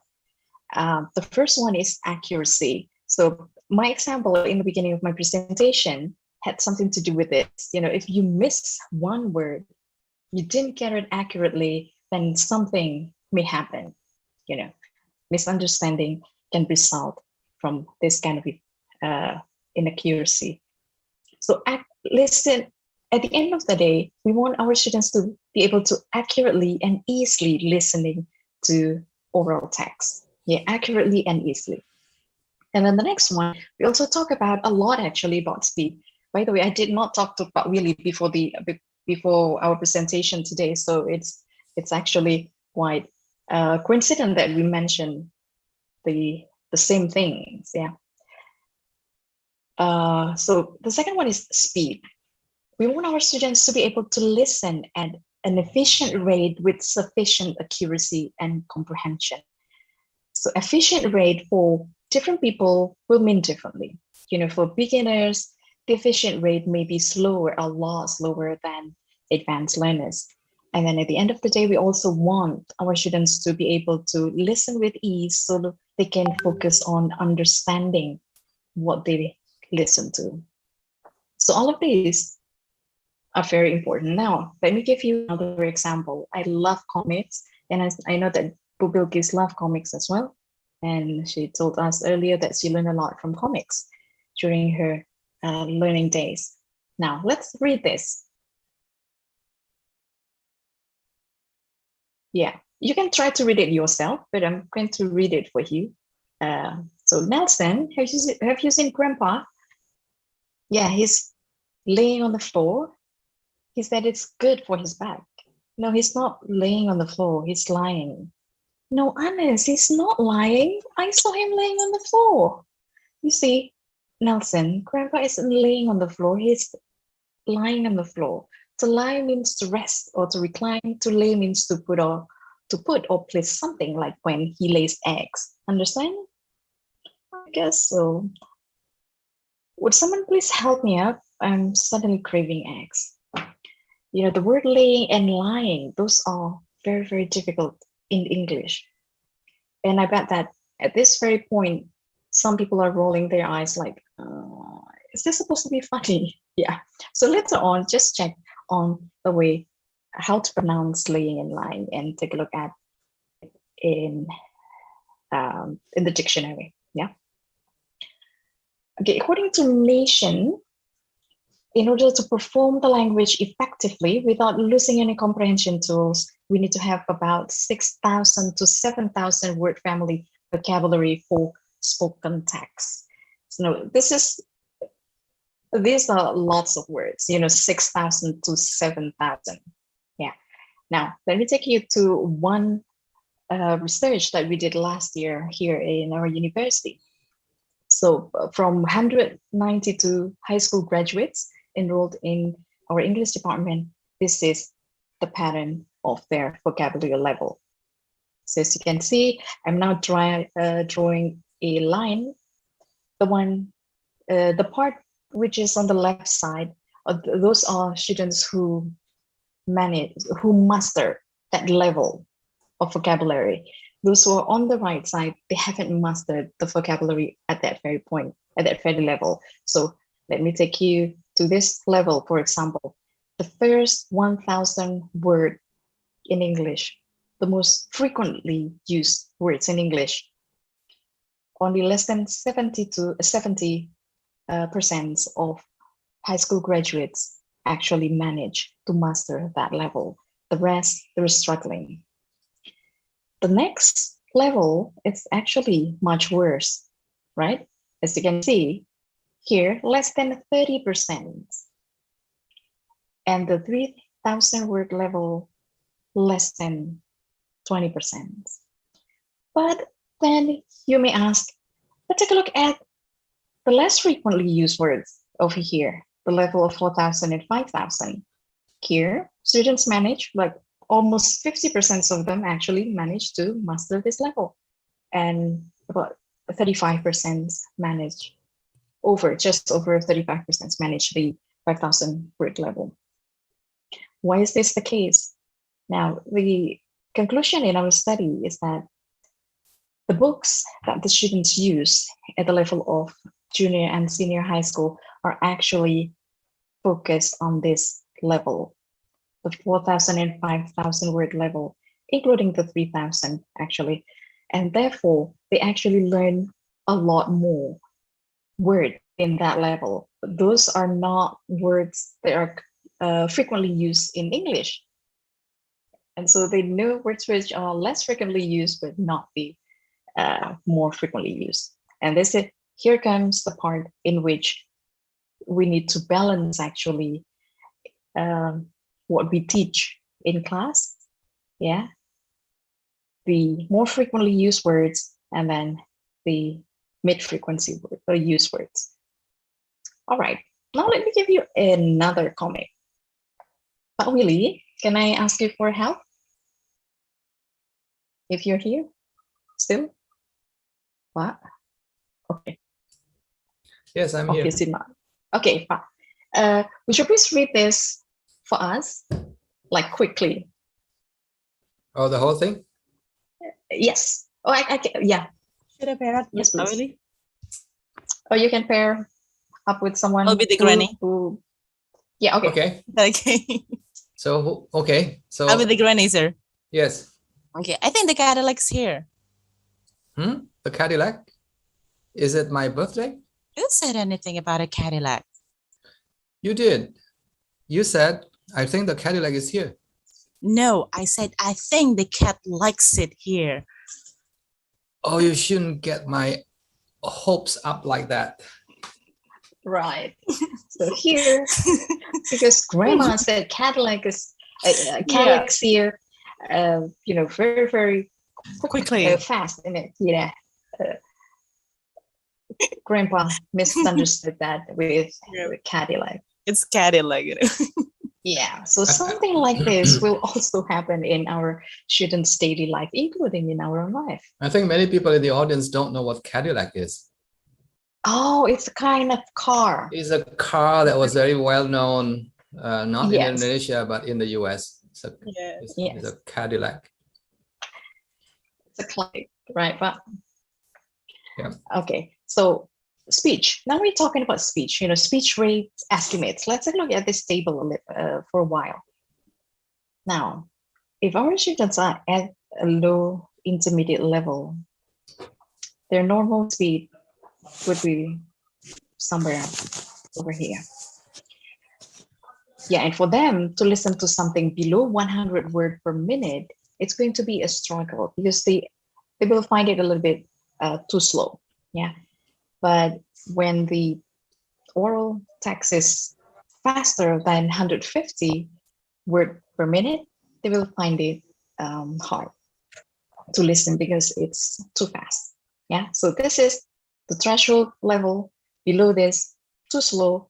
Above, too fast. So the levels are basically over here for low intermediate, intermediate to advanced, and native speakers. And these are I summarized this from some studies. Yeah. So depending on the purpose and the speech type and also the topic and the listeners, we see speech rate differently. Yeah. For example, when you listen to a song, for example, and to news items on TV or on the radio, we use different listening purposes, right? And therefore, the speech rate that we expect will be very different. Speech type, lecture, and again, news on the radio will be very different in terms of rate. Depending on the topic, if the topic is familiar to us, then we will not mind so much the speed because we know what the topic is. We're not struggling with that.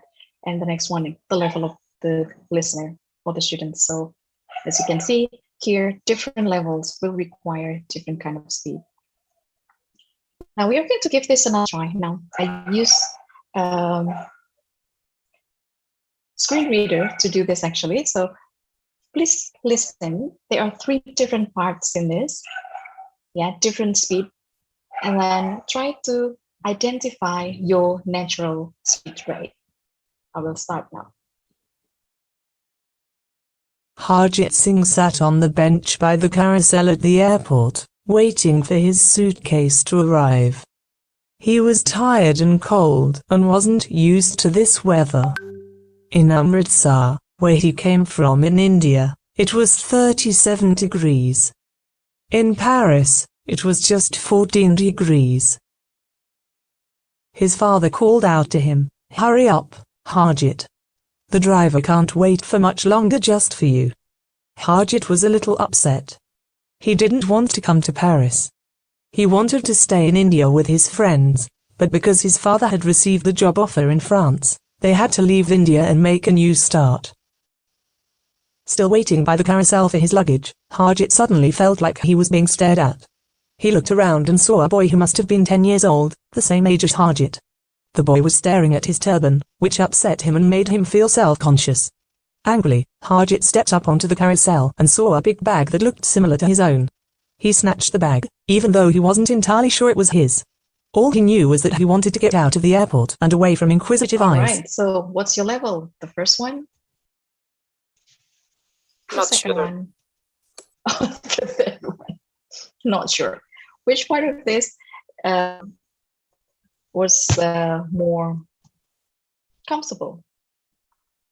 So the participants can join us in the chat box.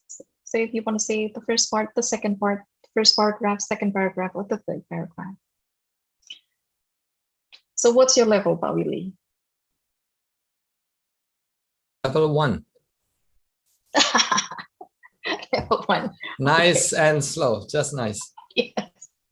Nice and slow. Yeah, second one. Actually, the second one is the normal speed. Yeah. Sorry? Some participants say second and third. Okay, second, third. Wow, they're very fast actually. Yeah. So the third one is quite fast. But again, I think what you said is right. Depending on the purpose, when I'm listening to a speech, a lecture, for example, I want it to be nice and slow. But for a social, conversation, I want it to be fast because the content is very minimal, right? But definitely, when you listen to the lecture, the content is quite heavy, and you want to be able to listen with greater understanding. So that's my take. Right. Thank you, Pa. Now, this is a story. So we want to listen to a story in a normal speed, right? Nice and slow. And that's why Pa really picked the first one. And the others probably don't really like the story. They want to listen to it quickly. All right. Now, after listening to that, usually we have questions like this. This is what we normally do in our classes. So we ask our students, where was Harjit? Can anyone answer the question? Where was Harjit? Bu Areta, where was Harjit?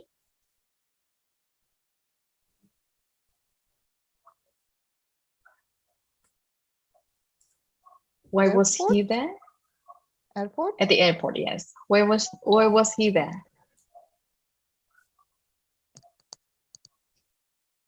Now, questions like this are very difficult, actually. So will require our students to listen very, very carefully and pay attention to details. Yeah. These ones. When it happens in my class, then my students are going to say, once again, ma'am, play the audio. Yeah, play it once again. Definitely. Now, the other set of questions here, what does the story remind you of?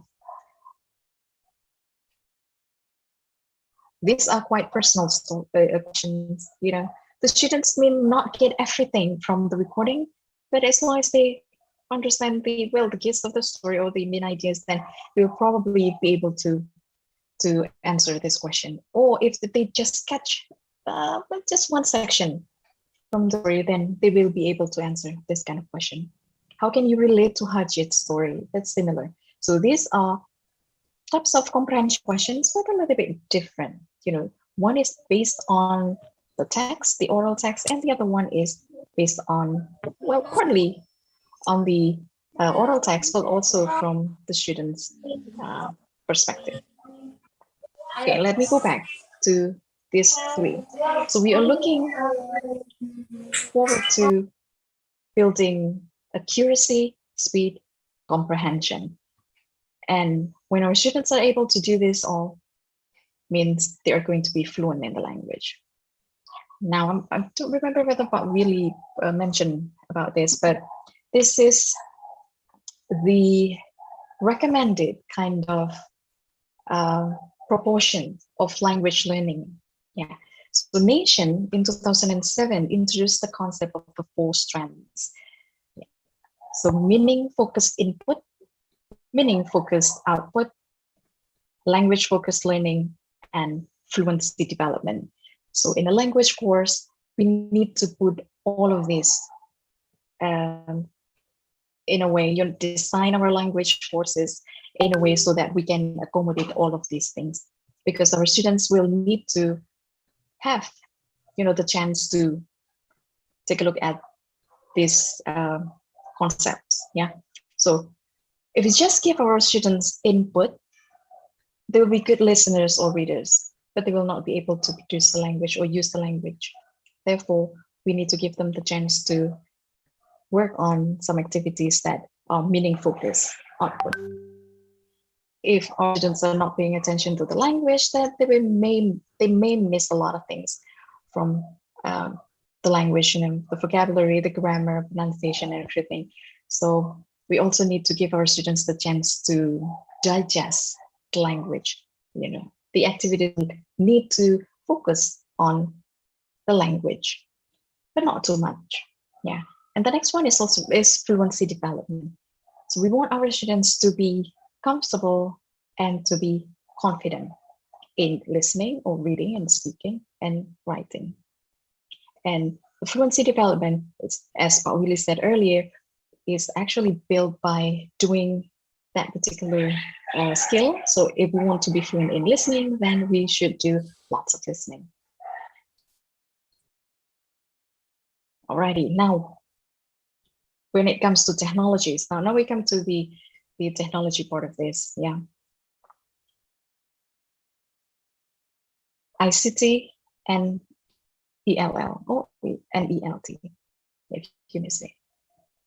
So in ICT and ELL or ELT, we use technology a lot in these two areas, providing input and then giving students the opportunity to produce output. There are also other areas in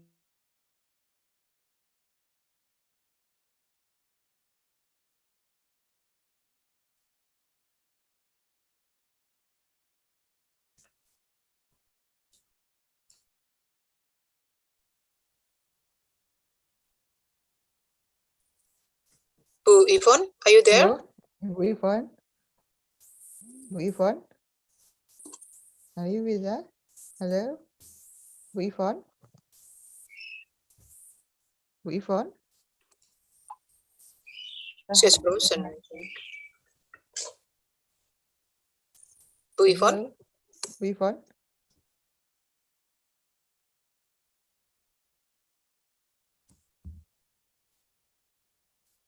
Ah.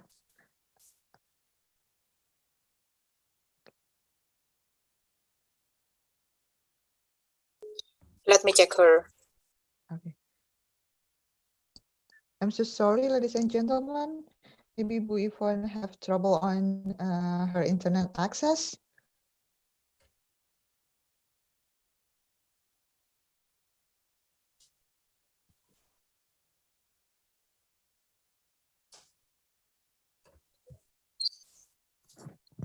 No answer from Bu Ivonne. Okay, hello.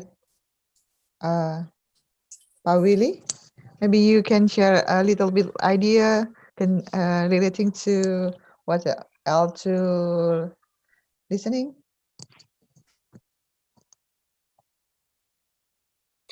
Pak Willie, are you there? Yes. I was pretending I was pretending to be frozen just now. Yeah. No, you can't. Oh yeah. Okay. Okay. You make us nervous. Okay. Yeah, that happens.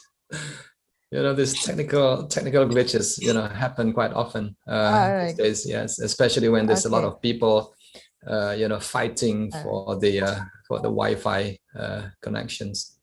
Okay. I think Bu Ivonne should be back very soon. That's what happened to me as well the other day. Okay. While we are waiting for Ibu Ivonne, could we continue the questions that we haven't done yet with? I mean that you haven't answered because of the. Yes, good idea. Yeah. Yeah. Good idea. Okay. Yeah. What was the question again? Wait. Ibu Siana has a question that I have not responded yet. I have a question actually, Pak. Yes. Yeah. Question from Bu Eka. Yes, Bu Eka. Go ahead. Direct question to Pak Willie. Yes.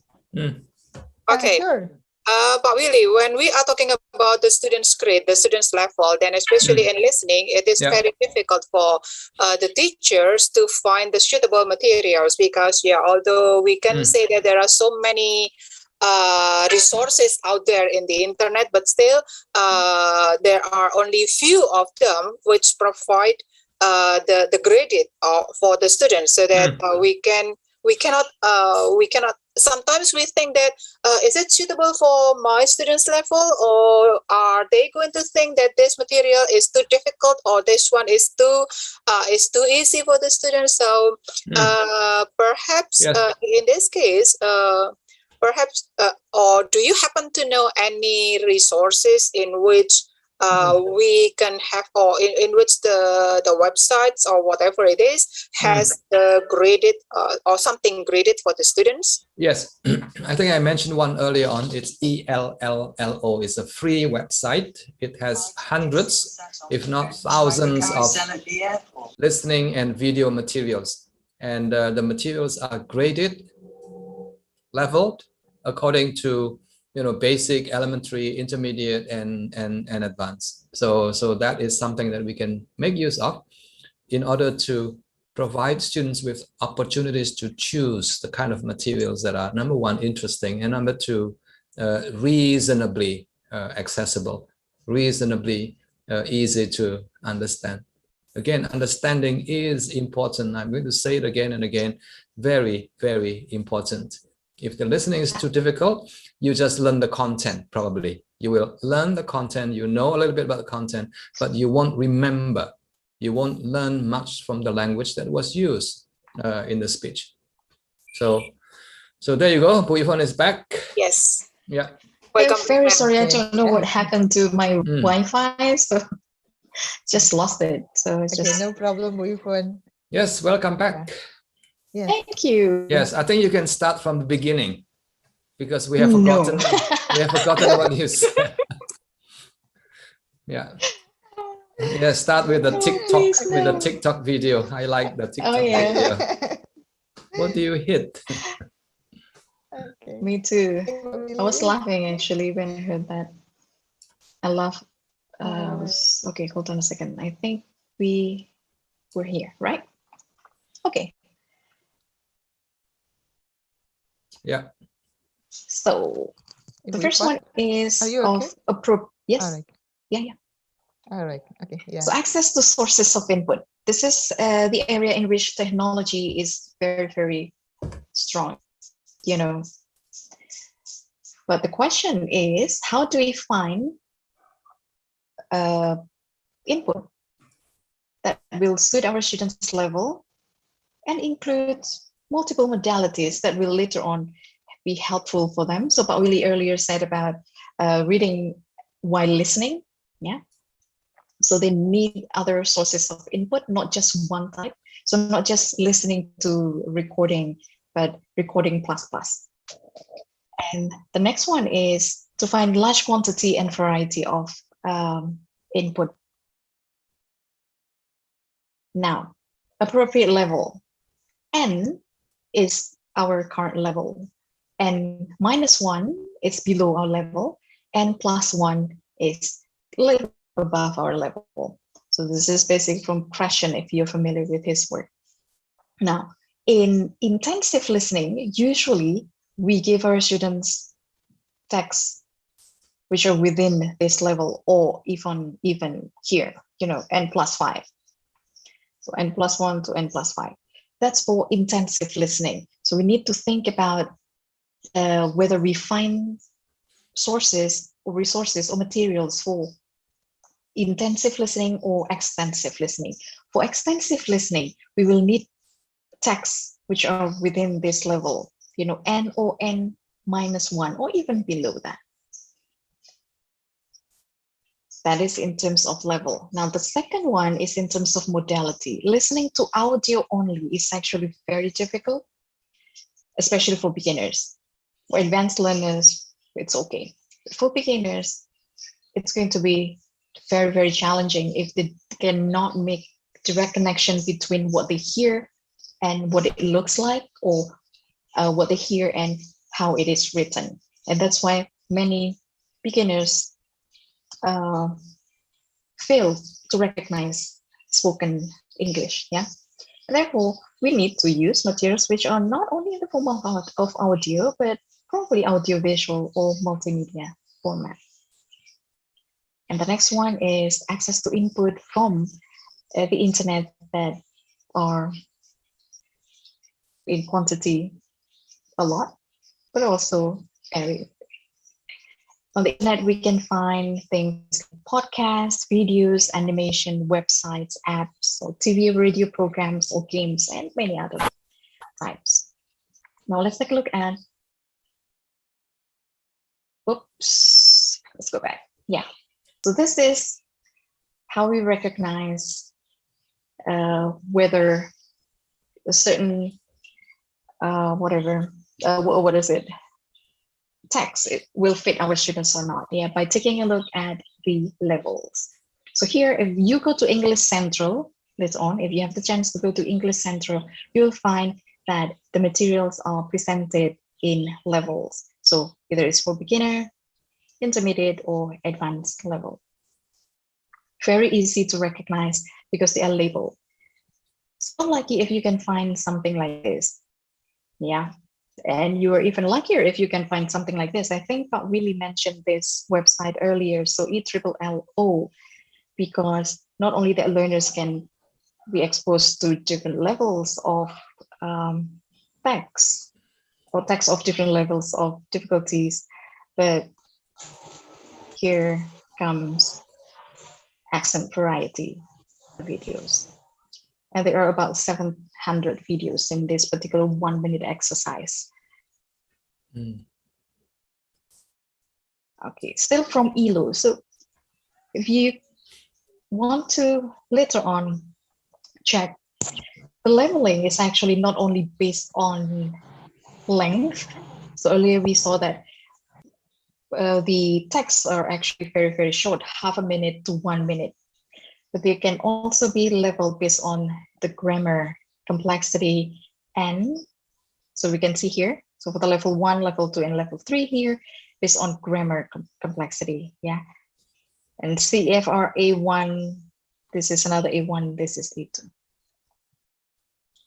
But they can also be leveled based on vocabulary. So earlier I showed you the vocabulary level test of our students here, and you can see that there are levels of 1,000 most frequently used words in English, and the second 1,000, and the third, and the fourth, and the fifth. And here's when it comes to using vocabulary in leveling. Yes, so grammar and vocabulary. The same thing, grammar and vocabulary and CEFR levels. But today we are not going to talk about CEFR.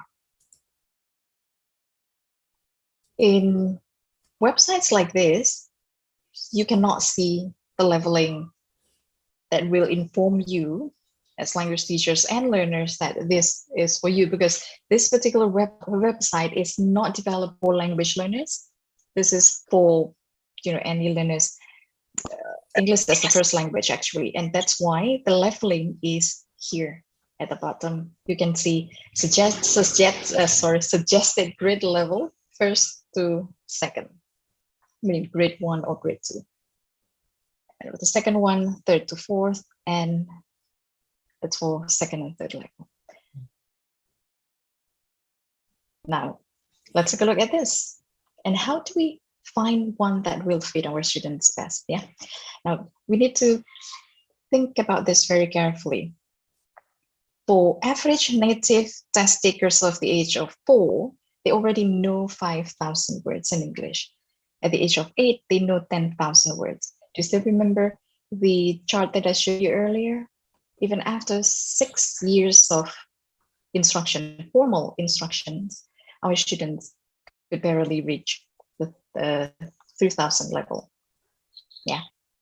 For our test takers, like vocabulary size of foreign test takers, it's actually only on average, only 4,500. So you may ask a question like, can I use materials like this, which are not developed for second language learners or foreign language learners? Yes, but you will need to actually fit, the number of words, the word family which are covered in this, so that it's not too difficult for your students. Yeah, I think for students, grade 1 and grade 2 is probably okay. Yeah. Grade 1, grade 2 high school students, untuk SD 1. But it's not the SD that's important, because even at that level, the language can be quite interesting and challenging as well. Yeah, quite interesting, because this is probably a second grade, in English speaking countries, and they already know 10,000 words. That's true. Yeah. So even at that level, it's going to be quite problematic to our students. Now, this is another study about vocabulary size of high school graduates. So it's quite similar to what I've shown you earlier. So they know only this much. And therefore, when we want to pick something for our students, we need to consider their vocabulary size. If we ask them to go to sites like this, that ED, for example, is going to be more problematic because the materials are not level and they are only presented forms of topics or subjects. Yeah, so we'll really need to go through the text. This is quite similar. Yeah, so here the stories are written in different languages, but not one level. So how? From the point of view of a teacher like us, which one is my student's level? So I'm going to take you to this. This is quite handy. So if you have this, it's going to be into your toolbox. It's supposed to be in your toolbox, a teacher's toolbox, yeah? Vocabulary profiler. It's called vocabulary proof. What's wrong with me? So today, okay. Now, let's take a look at this. So vocabulary profiler. Usually I use Lex Tutor. I will show you that later, but this is more suitable for lower level of text that contain 1,000 most frequently used words, and then 2,000 and about 800 of the second level or third level. Yeah, there will also be outside levels. Yes. Ivonne, you have 5 minutes left. Yes. You have 5 minutes. Okay. Right. So sorry. I try to speak very, very fast. All right. I'm not going to be able to finish this in 5 minutes, but it's okay. Yeah. So all you need to do is to put the text in. So this is the Harjit Singh text from the story that we listened to earlier. And as you can see here, level 1 and level 2. Yeah, most frequently used words in English. And it will be labeled black here. And the third level and outside word list will be marked as red letters. And this is result. So as you can see, there are some outside word list, but as a teacher, what you need to focus on is here, actually, level 1 and level 2. So this particular text contain about 85% of most frequently used words in English. Yeah. The others are not that much. If we want to use this text as expensive listening text, this is too difficult for students year 7. This is going to be too difficult because they will not know the words in that level. Yeah. For extensive listening, you will need this to be at least 90 or 95% of the level. For extensive listening, for intensive listening, it's actually okay, but you will need to help your students with the levels in which they are not proficient in. Yeah. This is another one, Lex Tutor, similar way. Put your text in and you will get the profile of the text. Yeah. So pay attention to this. 84%.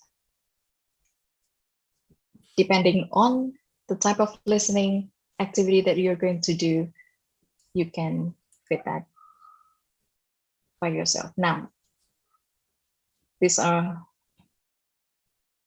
the colored words. Now, from the student's point of view, which one is my level? They can use this instead. So if you give that vocabulary profiler to grade 7 students, they will get very confused, right? So they can easily use this kind of method, yeah, also a technique, 5-finger rules. So listen to something, pick a text, listen to the text for about a minute and ask the students to use their fingers to identify the difficult words. So no fingers means it's easy for them. Okay. If they raise one finger, so they actually need to raise one finger each time they do not recognize a word that they listen.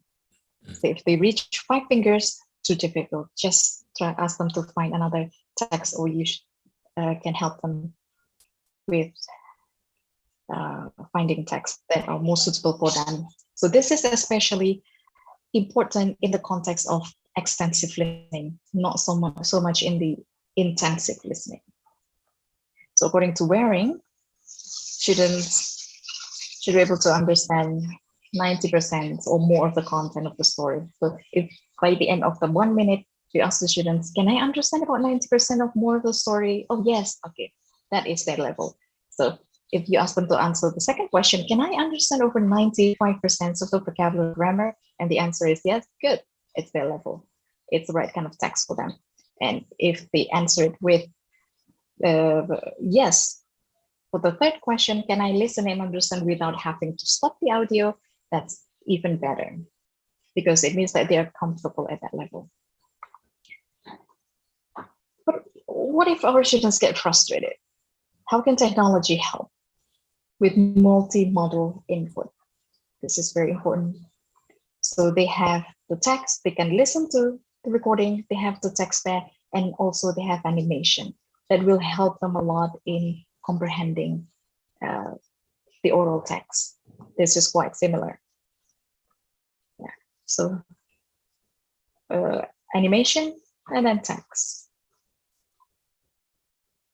Quite similar. No animation, just a picture, but you have the transcript there that students can read through while listening to the text. Repeated output. Well, I think Willie said something about repetition earlier. So we repeat, but not in exactly the same way. And the way, well, from observation, I know that when students have problems listening, they usually ask for the recording to be played once more, right? So once more, but it's at the same speed and they focus on the same, exactly the same thing. That's not an efficient way of listening, actually. So you can work on the speed first, perhaps. If the text is too difficult for the students, you can also focus on different things at different stage of listening.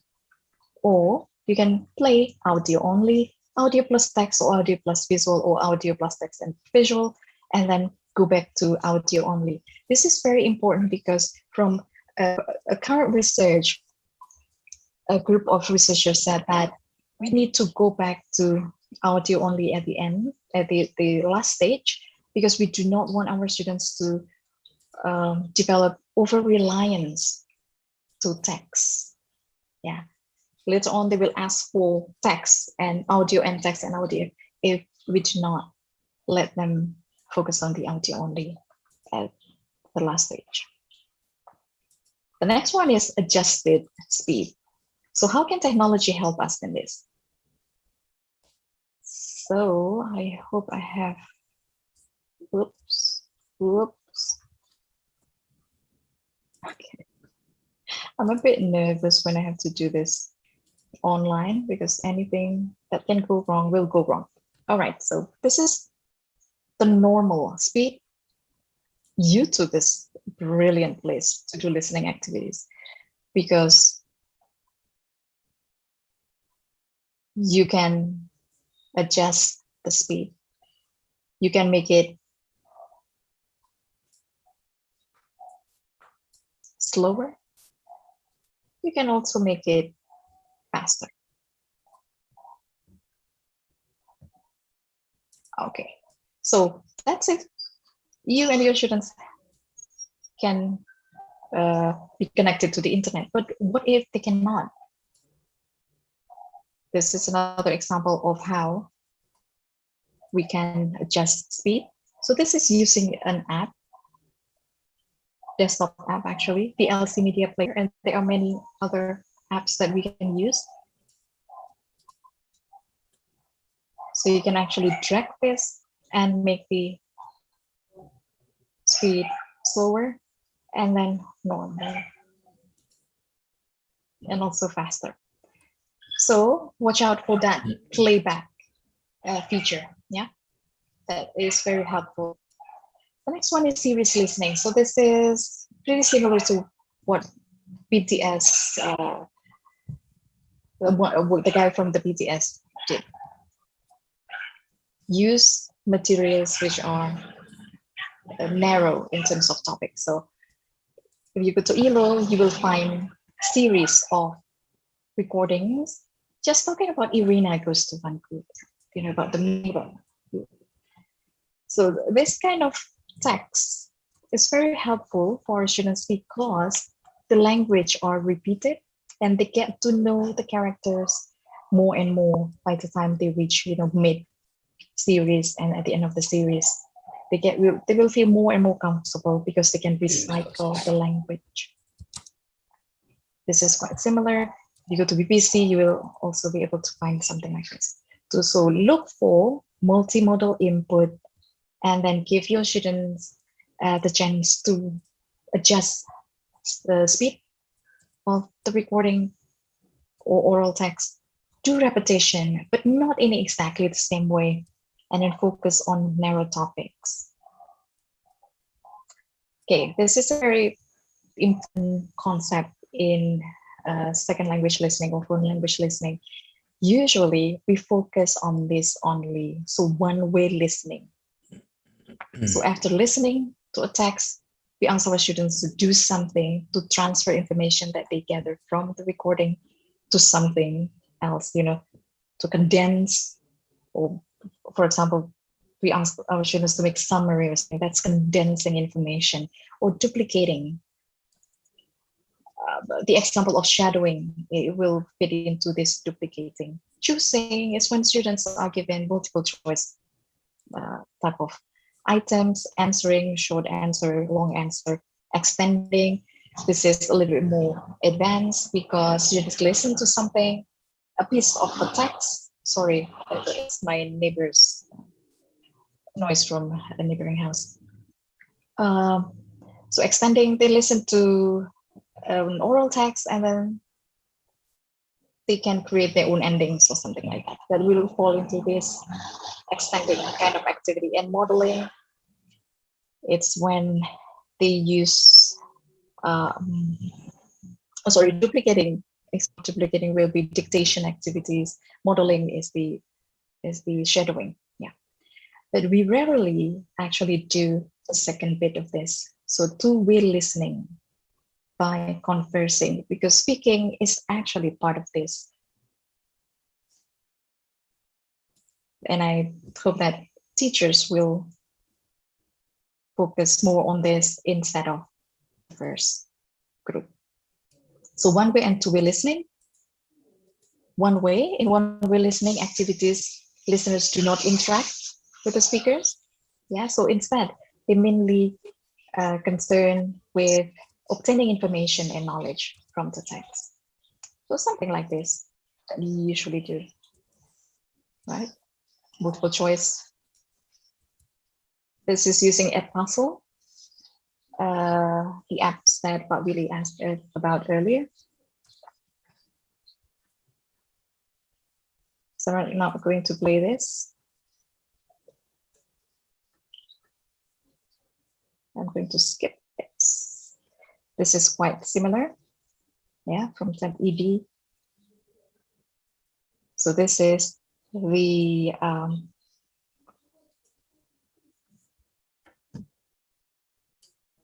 right. So this is another example of activities that are going to be available on the internet, and you can find it easily. Dictation activities, so students can listen to normal speed.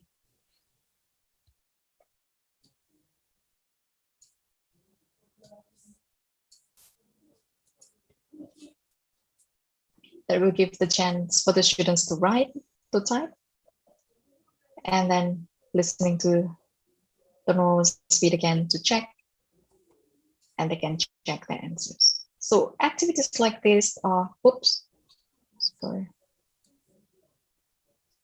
are available over the internet. So actually, I don't have much time, so I'm just going to highlight some here. So how do we include two-way listening in our language learning activities? It's actually, for example, you have comprehension questions like this. You can ask the students to talk about the questions in WhatsApp. Yeah. Sorry, or Ivonne? if you want, yes, output to be 2 more minutes. Yeah. Sorry, yeah, 2 more minutes. Okay, 2 more minutes. Yeah. Okay. They can also send their answers in the written form in Google Classroom. So those are comprehension questions. These are more personal questions. They can answer questions in quite similar way. Two-way listening. This is very important. In two-way listening activities, the listeners has to interact with the speaker by asking questions, offering information, or expressing opinion. And I believe that we need to focus on this also when we do listening activities in class or outside class. This is what Pak Willie mentioned earlier, yeah, Pak? Something about reading and listening, and then creating a song lyrics. And after our students are done with the activity, this is not the end product. The most important activity is actually the last one. The students can present and discuss the song lyrics with other students in small groups. In that way, we give our students the chance to use the information that they have gathered and created as well in two-way listening. Okay. Let's move to the last one. This is also quite similar. So students listen to something and then they do something together with other people.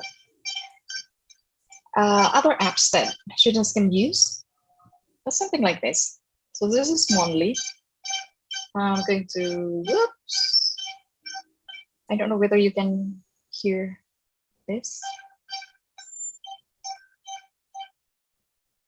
People are working. Yeah.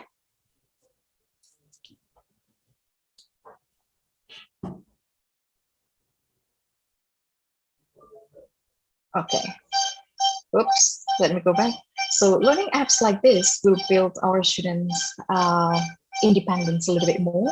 So you don't have to always give them things. They can find things on their own and work on the programs created by this kind of apps. So Monly, Duolingo, LingoRank, those are perfect places for students to develop their own learning independence.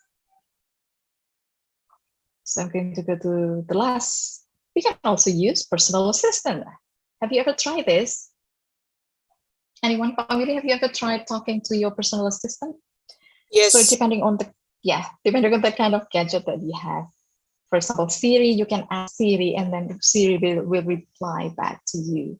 And you will be able to use the information given by Siri or Alexa or Google Assistant and Bixby as a listening exercise. All right, so this is the summary. So I'm going to go back to this four, looking for technology that can help us access input, and then that will give our students the chance to produce output. Apps that can be used for interaction and also build the students' independence. These are some useful references and links that I use in my presentation. And that's all from me. Thank you.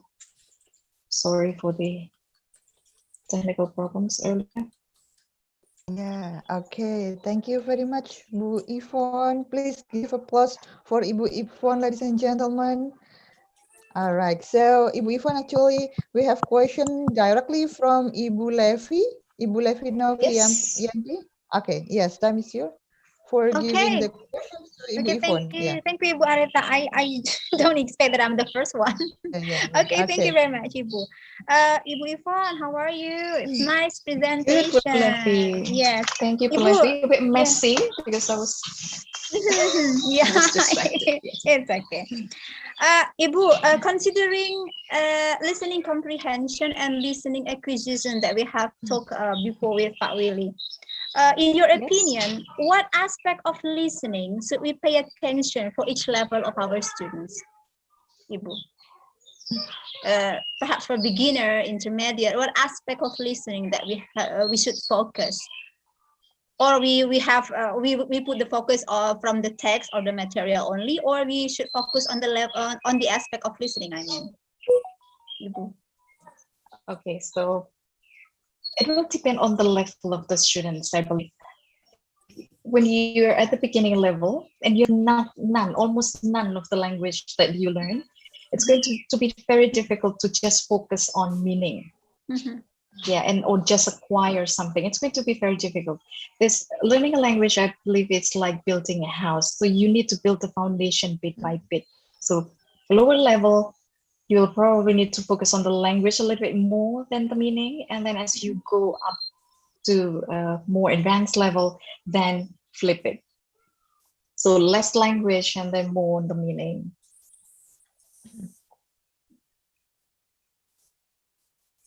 But if you ask me whether we should focus on intensive listening or extensive listening or comprehension or acquisition, it's actually both, but just the degree, the percentage will be different for different levels. Yeah. Thank you, Ibu. You are most welcome, Ibu Leffy. Thank you for the question. Okay, thank you. Okay, right. Okay, thank you very much for Ibu Leffy, and thank you for Ibu Ivonne. Actually, we have no more questions, Ibu Ivonne, and we have the time. Yes, because the time is up. Also, so sorry. I do love your presentations. Actually, when you show me our fingers to review or to view how difficult the materials. Yeah. Thank you, Ibu Ivonne, and thank you for the informative and insightful presentation. So we learned more on how we can improve the listening skills with technology. We also know about some technology that we can use for our listening class, like ELO and some others website. Yes, thank you very much, Bu Ivonne. And before we close these sessions, we have an appreciation for you, Ibu Ivonne. Yeah. Wait, my certificate. This is for you, Ibu Ivonne. Yes, the certificate for you. Please give applause for Ibu Ivonne, ladies and gentlemen. Thank you very much, Bu Arita, and I'm very sorry for the technical problem earlier. Yeah, no problem, no problem. Yeah, yes. Okay, ladies and gentlemen, we come to the end of the second sessions, and for the third sessions, we'll lead by Ibu Bilkis. Yeah, I'm here. Bilkis? Yes, can you hear me? All right, yes. Okay. Yes, okay. All Ibu Bilkis, the time is yours. All right. Thank you very much, Bu Arita, and thank you very much, Bu Ivonne, for all the wonderful insights. I really like that you are pointing out. Yeah, I do agree with Bu Arita about the 5 fingers. I think I'm going to try out in my class this evening. Thank you very much for that. Yeah. Like that. Okay. Now, finally, everyone, we come to the end of the second session, and we are going into the third session with our wonderful speaker, Bapak Dr. Suderson, MPD, and he is our beloved lecturer from Prodi Pendidikan Bahasa Inggris, Universitas Jember, FKIP Universitas Jember. And here I'm going to read you some of his curriculum vitae. He graduated from Universitas Jember, and I believe that Pak Sony is our first graduate, Bapak. Am I wrong? You graduated? Yes, right. Yeah. So it's like our very, very senior. And he graduated in 1990. Hello, Pak Sani? Yes, can you listen to me? I can listen to you. I can hear you very clearly. Can you hear me? Yes, I can hear you. Okay, that's good. He graduated in 1990 for his sarjana or bachelor degree, and he continued in Universitas Malang and graduated in 2004 for his magister, and for his doctoral degree, he took it in Universitas Negeri Surabaya, and he graduated in 2020. So actually fresh graduated, kind of a fresh graduate in doctoral degree. And Basan has lots of experiences in research, and he also became speakers in various kinds of conferences and webinars previously. And therefore, without further ado, I would like you to have Sonny, or although his name is Suderson, we address him every day as Pak Sonny. Okay, so Pak Sonny, the floor is yours. You have 45 minutes to deliver your presentation, and 50 minutes will be used for the question and answer. And dear participants, if you have any questions to ask, Pak Sonny, would you please write in the chat box, or you may raise your hands to ask directly after the session of the presentation is ended. Okay, thank you very much. Pak Sonny, I come back to you. Okay, thank you, my beautiful partner, my beautiful colleague here, who Turkish. Most welcome.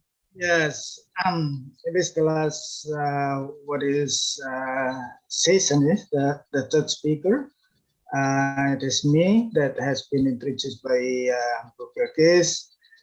I highly appreciate to the two previous speakers, especially to Pak Willie and to Ivonne. You are very outstanding speakers, and it is a big opportunity for me to sit here to come with you, right? Because I have got, a lot of experiences that I can get from your presentation. And actually, I really ashamed to come with you, Pak Willie and Ivonne, because I haven't got a lot of experience. Just study from both of you. I just want to view from different perspective about listening, and I connected with the open source resources. Let me share the screen.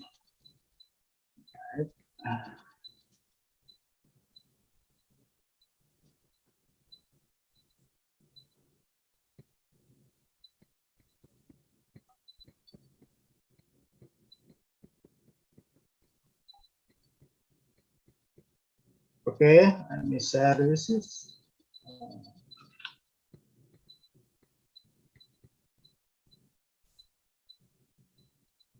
So I should, all right.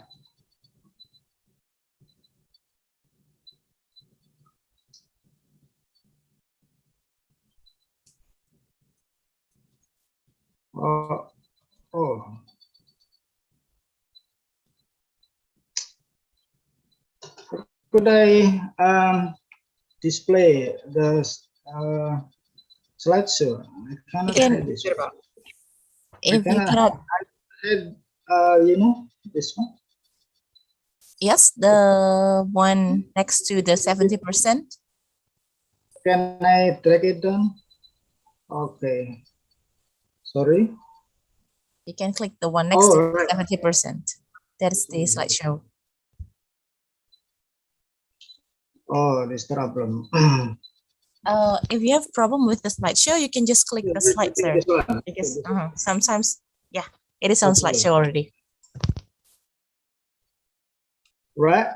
I start with my title is maximizing open accessing list learning resources to improve listening skill during COVID-19 pandemic.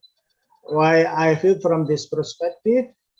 Because I know that at this present time, Every student cannot come to school to have what is class for the teaching learning process. So especially for listening class, we also have what is online class. But at this time, during the free time, during the holiday, I think the students should should study by themselves at home by opening some open access English learning resources. And my presentation will have some point here. The first is about the concept of open learning resources. The second is online learning during pandemic time. And three, free online learning resources and learning autonomy. And the third, while listening. And the 10 is 10 websites of open access English learning resources for listening skill. And the last is conclusion. Let's start with the concept of open learning resources.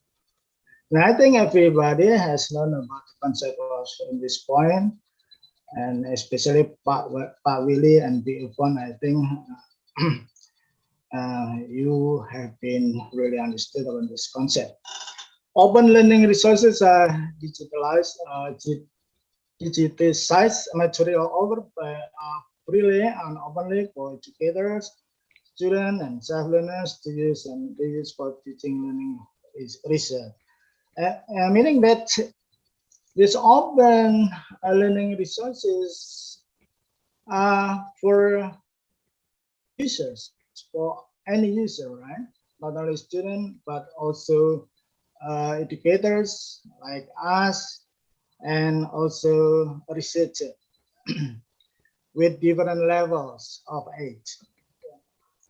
And then one way of describing open resources is to define them as resources that produce services that anyone can enjoy without producing the enjoyment of others, as is often the case with digital resources. Well, when we would like to assess open resources, open learning resources, we should not face some troubles. If we do, I think we will leave it and we try to find the most, the easiest one to assess. And then I took from Willie statement that open learning resources are in the public domain or licensed in in a manner that provide user with free and perpetual permission to engage in the 5-hour activities. The first is retain. Retain is the right to make, own, and control copies of content. For example, download, own, store, and manage. The use is the right of the use of content in a wide range of ways, especially in class, in a study group, website. Device is the right to adapt, adjust, modify, or alter the content itself. For example, translate the content into another language. Remix is the right to combine the original or revised content with other open content to create something new. For example, incorporate the content into Smasa. And the last is redistribute. It is the right to share copies to the original of the original content, your revision or your remixes with others. For example, give a copy of the content to a friend, open English to others, to the other users. Yeah. And it is considered that open learning resources will reduce the gap between different strata society and between countries, improve the quality of education, accelerate the knowledge flow and increase the number of people involved in the educational process.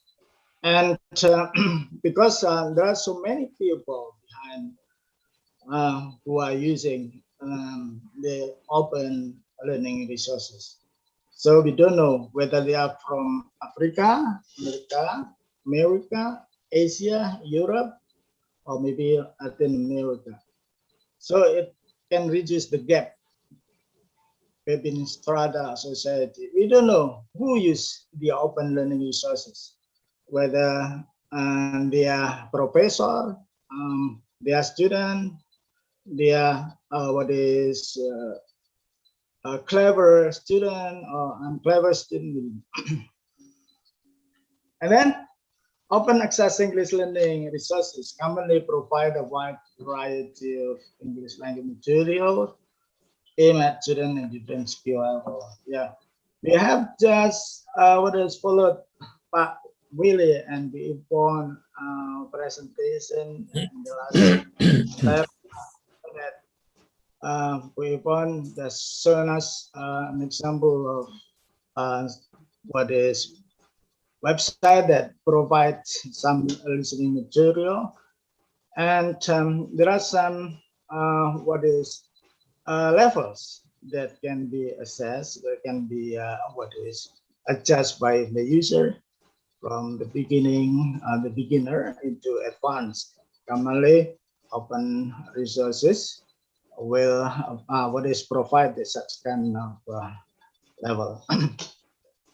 And online learning during pandemic time, I think, as we know that our country now is still closed because of the pandemic, and thousands of schools in Indonesia are closed. So, if the situation like, should we let the student just lying down at home?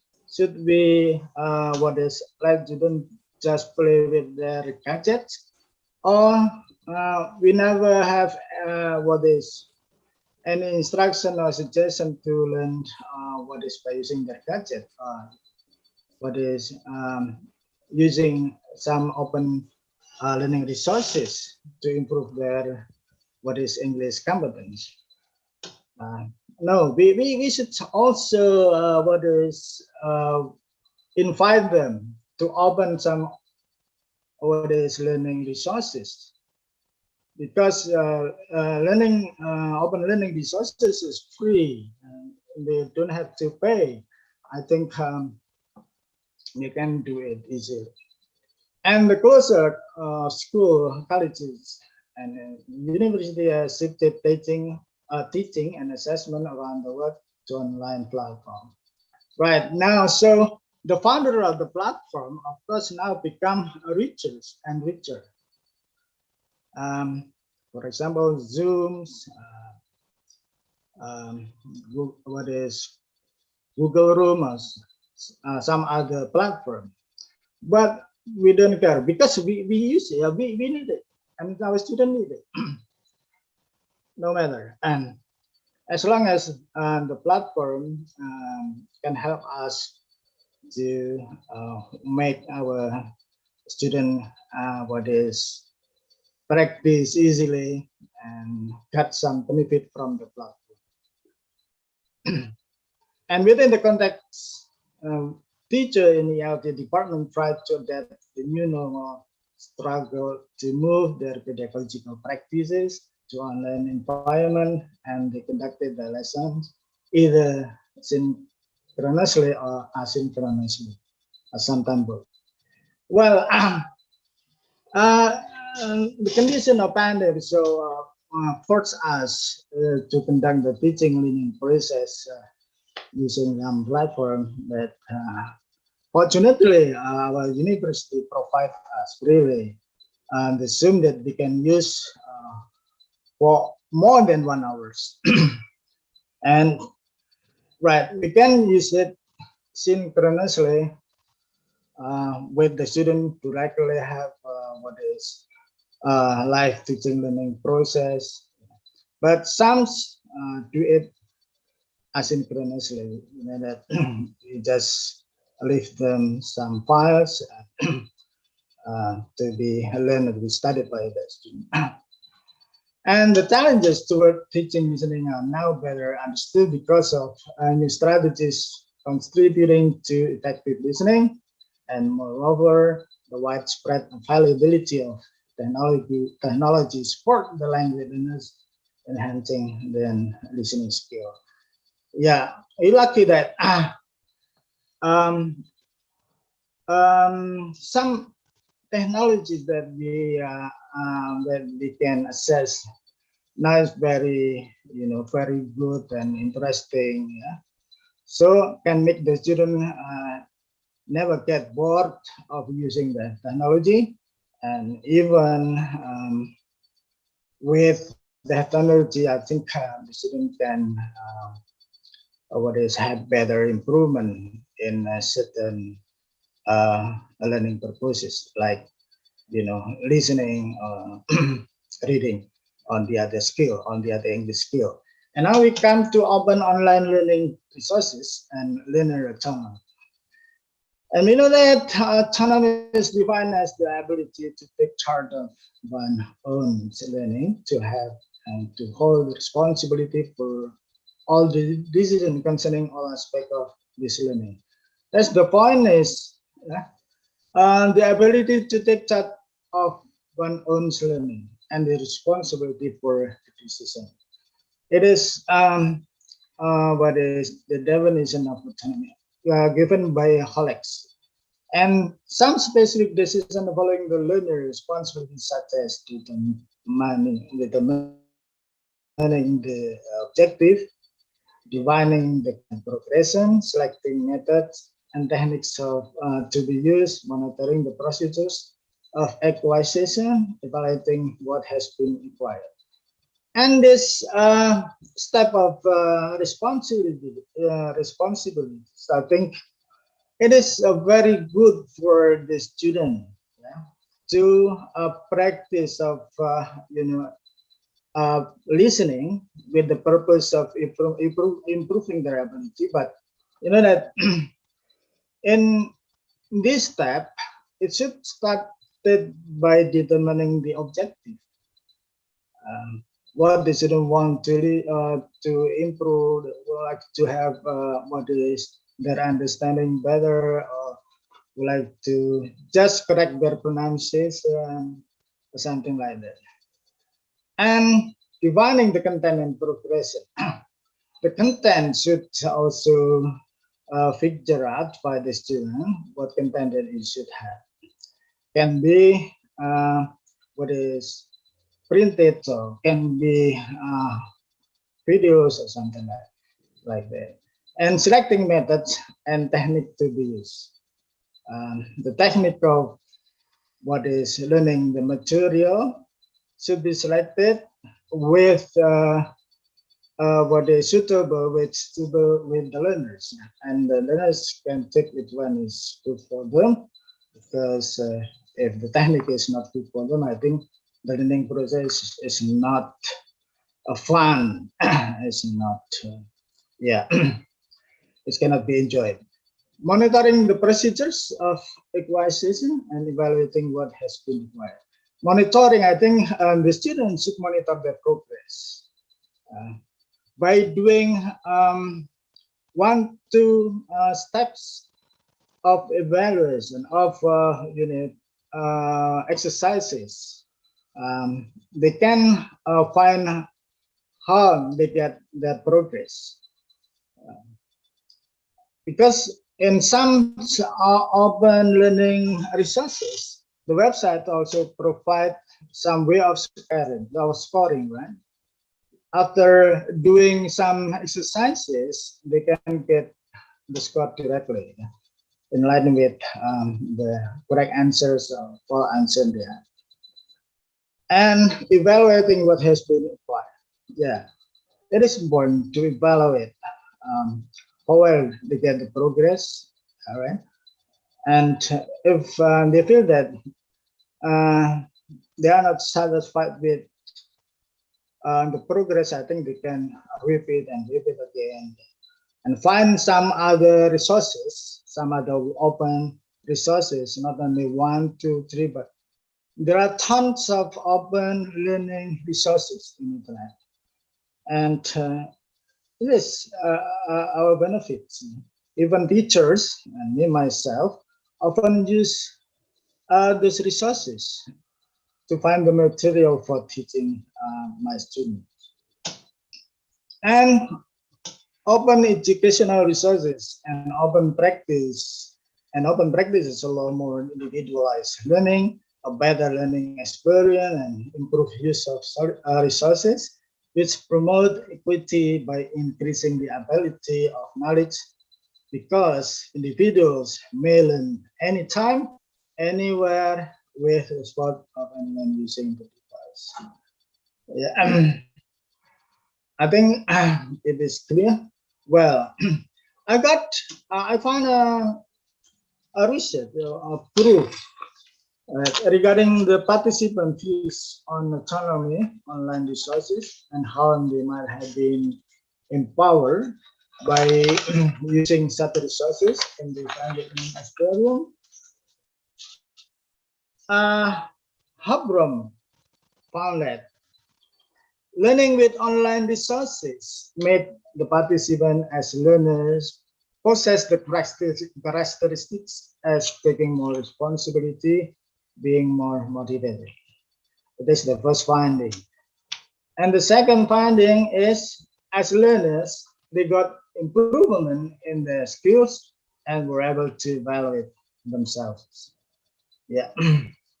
And then the third, the participants appreciated the opportunity to practice their language skills interactively, especially speaking and listening, at their convenience and without feeling embarrassed in front of the instructor or their classmate. You're right. This finding support the condition, yeah, that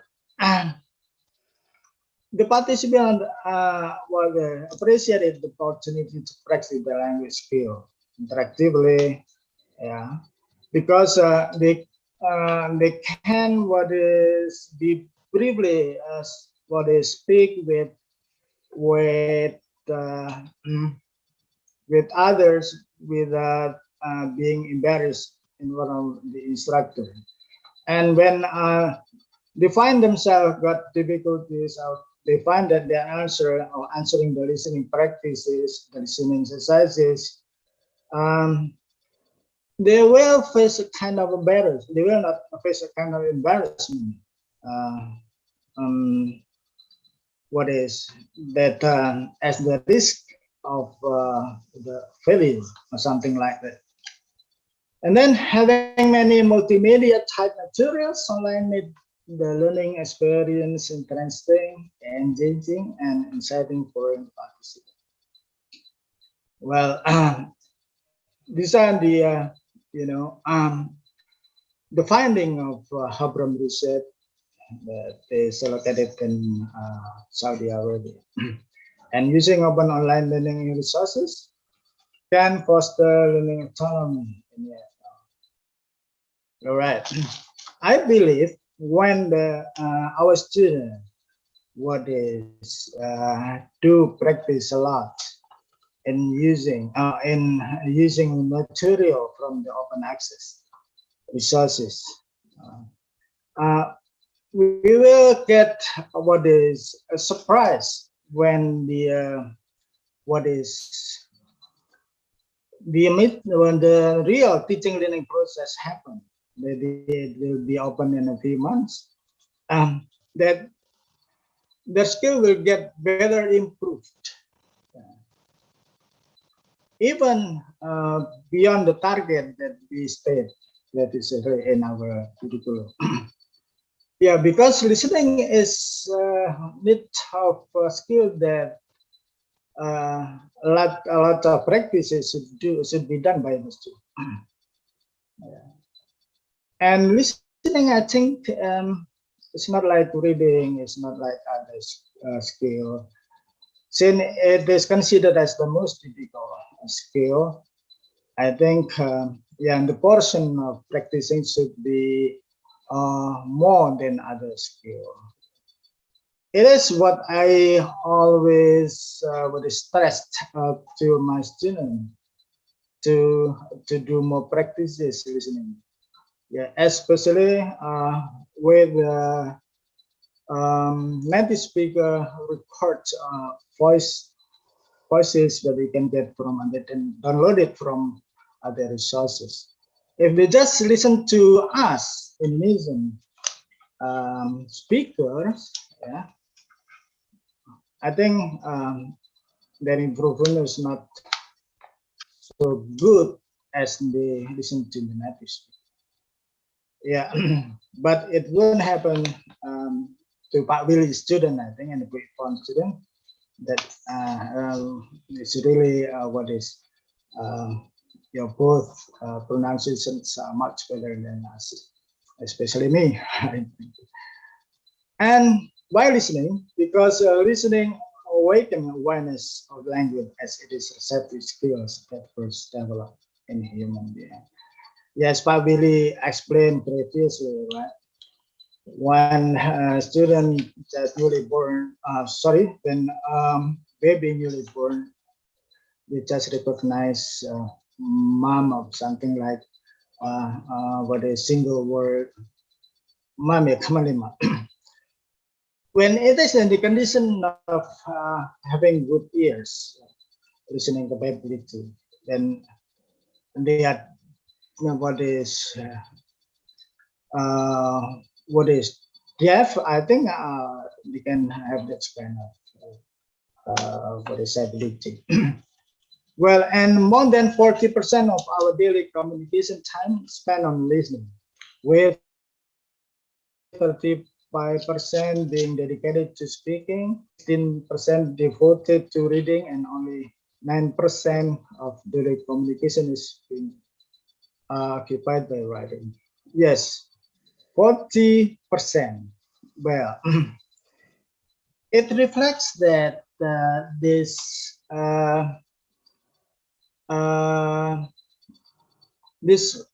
core, this data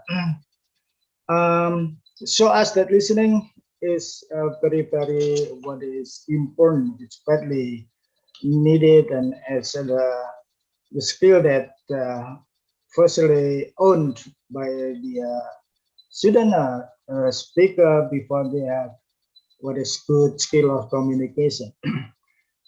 And after having good what is listening, I mean, they imitate the someone or some other speakers speak, they will be able to speak well, right? It is a fact. And comprehending speech is very difficult activity for students. One of his obstacles is the fact that pronunciation of words may also differ greatly from the way they appear. Yeah. And the sound, rhythm, intonation, and stress of language can only be perfectly adapted through listening. Well, I've got a son that developed, yeah, from and early year, 2.5 years. When he was 2.5 years, he couldn't listen what is perfectly, and yes, that capability and 75%, meaning that his ability to listen is remain 25%. And in the result up to now he is in the senior high school. He couldn't speak well. He couldn't speak as what we are speaking. That is the fact that from early age he couldn't identify the sound, rhythm, intonation, and style of language that as the kind of what is something or can be as material to be good speakers.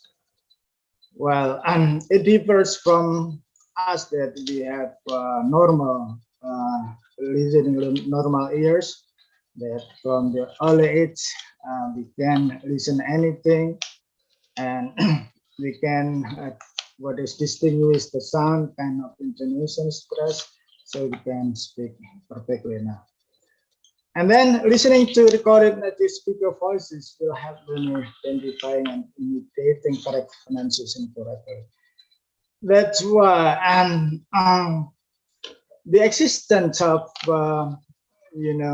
open learning material of resources that all of the resources are what is provided by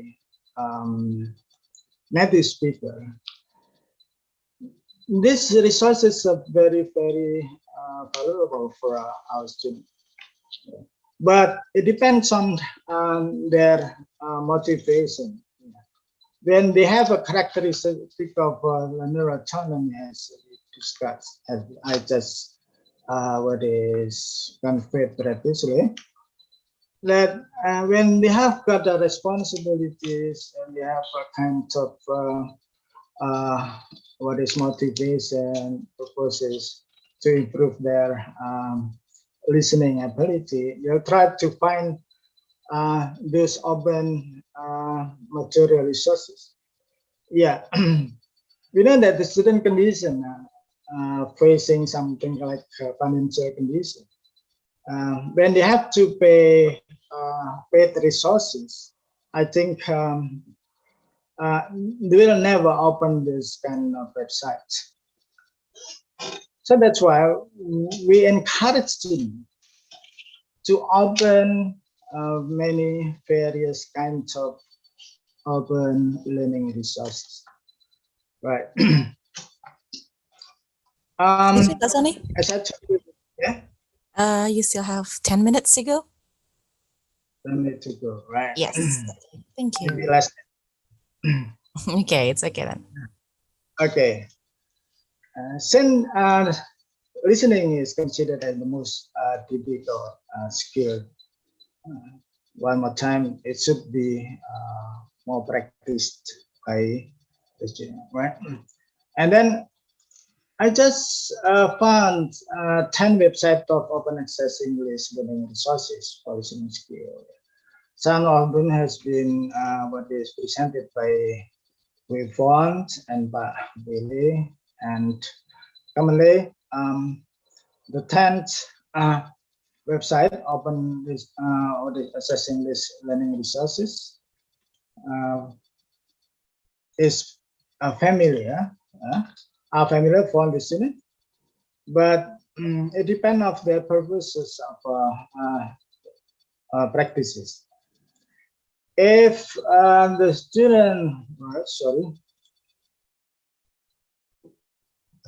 if the student would like to have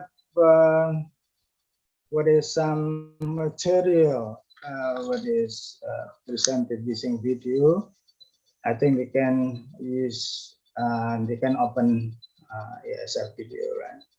And we would like to have kind of material that is spoken, and then the student have to write in blank spaces, and you have to fill the gap in the exercise. They can open the site. And the level range what is from 1 to 29 for audio file, and for level video files from level 1 to 185. I think there are lots of material in this website. And Randall ESL Cyber Listening Lab, I think it is very popular among the students.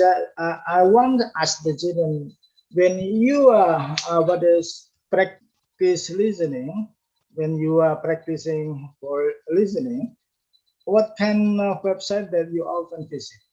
They said that Randall's cyber listening is the most popular for the student.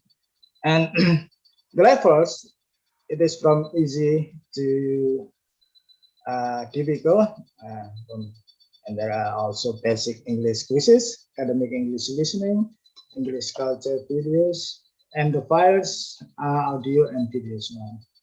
And the question format is multiple choice. Also, there are some answer key available in this site. And commonly for the students who are studying abroad, they don't prepare about having slang language, and they can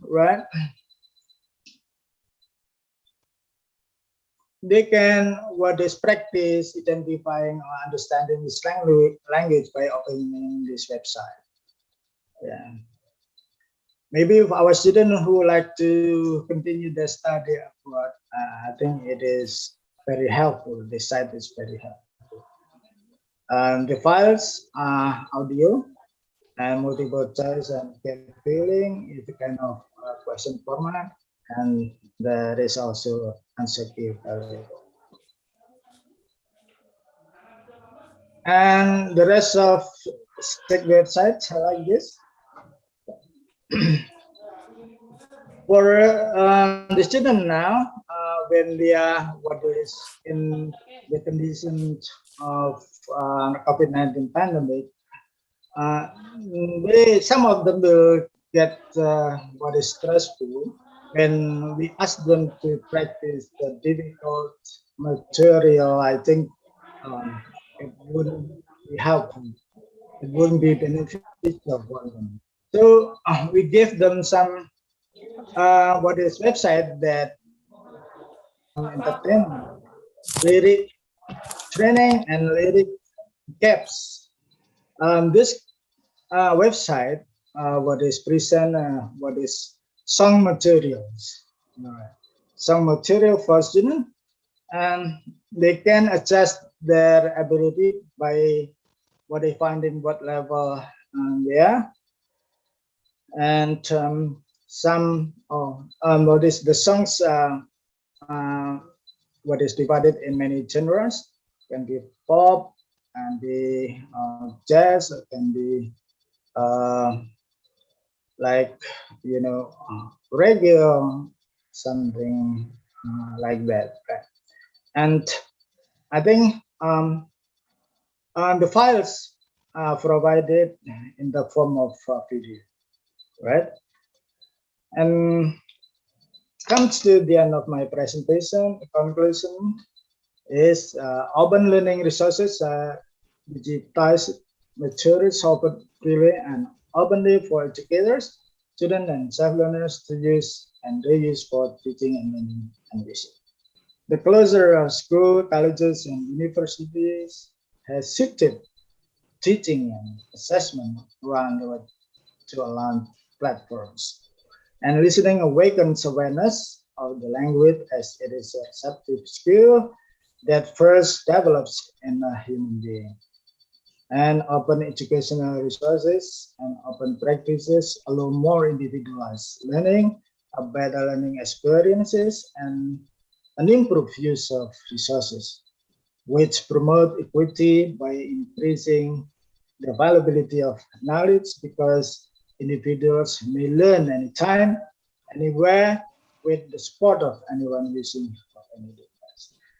That's, I think, a very simple material that I can present together with very outstanding speakers before.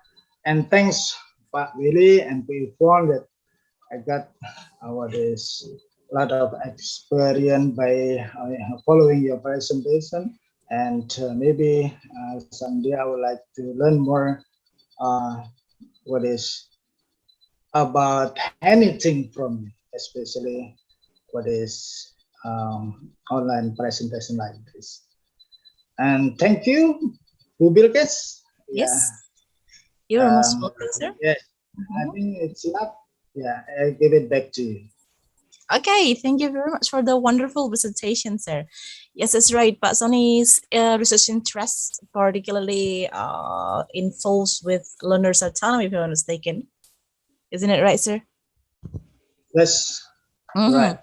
That's right. So that's why he is discussing learners' autonomy, which is quite befitting to the current condition of pandemic, where students are expected to have some autonomy in their learning. All right, so we have 4 questions for you, but I think the first and the second questions are kind of similar, so I'm going to just wrap them into one.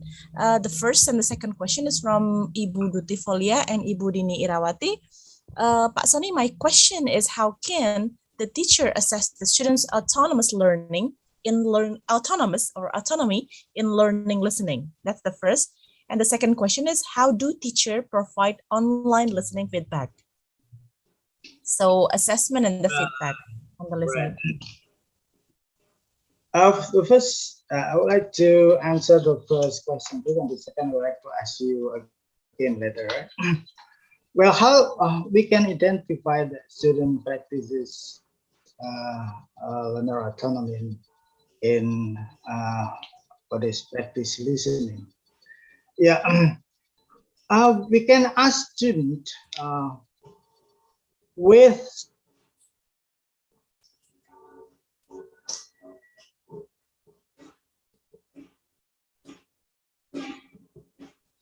Sony?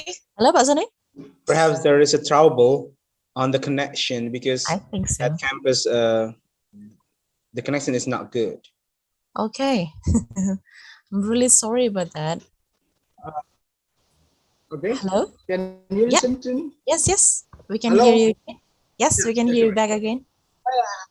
Well, the first question should answer like this. How to identify that the student applies a kind of autonomous learning, when they are practice listening?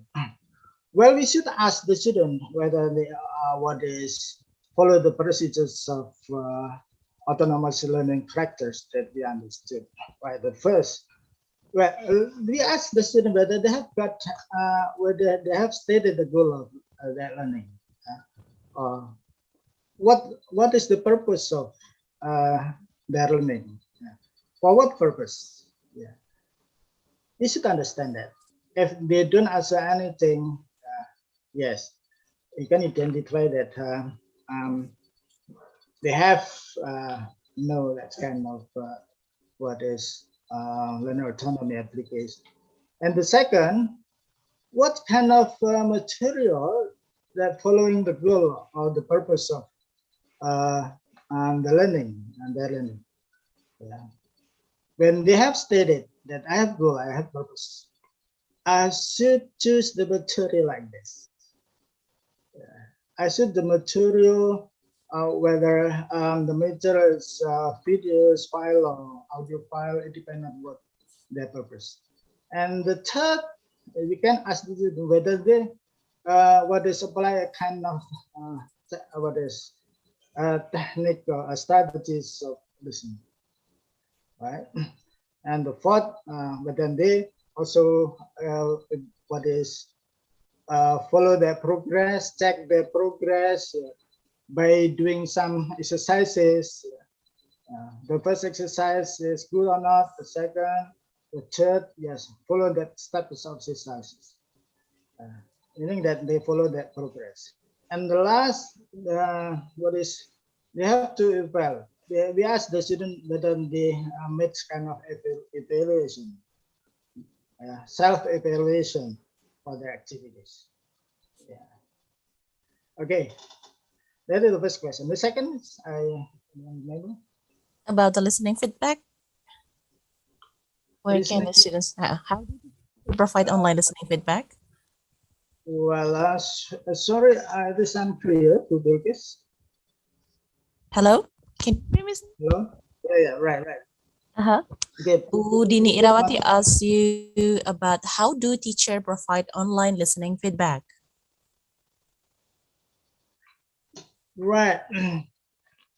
It is, I think it's not typical for the teacher to provide what is online feedback. Just speak what is directly or speak live in with the student, or they would like to have some record, they can write something containing some feedback to the student. I think some platform that we have now, like WhatsApp, I think it is good for the teacher to give some feedback to the student, especially when the teacher find that the result of the practices what is unsatisfying, the teacher can give what is constructive feedback to the student and what they should do next. Yes, thank you. All right, now the next questions. Actually, there are lots of questions for you. I'm sorry, everyone. We can only have 2 more questions for Pak Sony. And the third question is, I'm going to ask Pak Sony's presentation. This is from Evin Briandini, Ibu Evin Briandini. He said that in pandemic, all schools are closed. Here we can get internet connection, so we can be an autonomous learner. So if in rural area, there is no internet connection, how about them? Okay, they can open learning resources. So what do you think is supposed to be the wise solution for that? Okay. That's a really hard question. It happens to many students that are living in a rural area that they got difficult bad connection with internet, right? For the students that are living in that kind of area, I think the teachers should be willing to give them files, many various files, many kind of material regarding or concerning with listening skill, and give to the student. If on the way of it's also difficult, I think please be willing to come to the student with his riding motorcycle, taking some taxis, and explain to the student, right, some procedures of doing autonomous learning, right? And I think since there is no barriers in terms of time, right, in terms of material, in terms of the method of learning, and as well as how long they should conduct this kind of activities, and when they should pace kind of activities. I think this kind of strategy or this ways it can be can be done by the teachers to overcome the condition of internet connection, right? Please come directly to the student. Thank you. Yeah, thank you very much. I think that's a big challenge for teachers who are teaching in rural areas, because that's really big challenge, I think. The salaries, part of salaries should be used for this kind of purposes. Yes, exactly. That's a really hard task, and it is a homework for us all to think about that, especially when you are in an autonomous learning. If you are designing an autonomous learning environment, I do think that access to the resources is the very first thing that we should have. Isn't it right, sir? Okay. Okay, when they got difficulties in accessing from the internet or online, so the teachers should provide the materials that can CD, something like that. And what they are going to. Okay, now finally we come to the last question from Bapak Muhammad. It's kind of interesting, actually. The question related to global Englishes or world Englishes. What do you think of the use of the non-native speakers context in terms of accent and pronunciation? Well, what is talking about what is learning English language, practicing for any kind of skill, what is ideally we should use native resources, native speaker resources, or what is we can say as what do you say that we use the fact the material coming from the authentic materials, right? Authentic material. Ideally, we should to use like that, but since the condition is not supportful, I think yes, at first, yeah, they can rely on the teachers, but later on, the teachers should frankly tell to the student that they should find the original one, the native speaker, for example. How is the way? Yeah, by providing them some recorded native speaker voices, something like that. Don't nowadays use the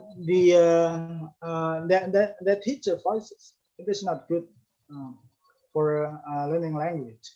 Yeah. That's, I think, recording, downloading some native speaker resources is easy. Yeah?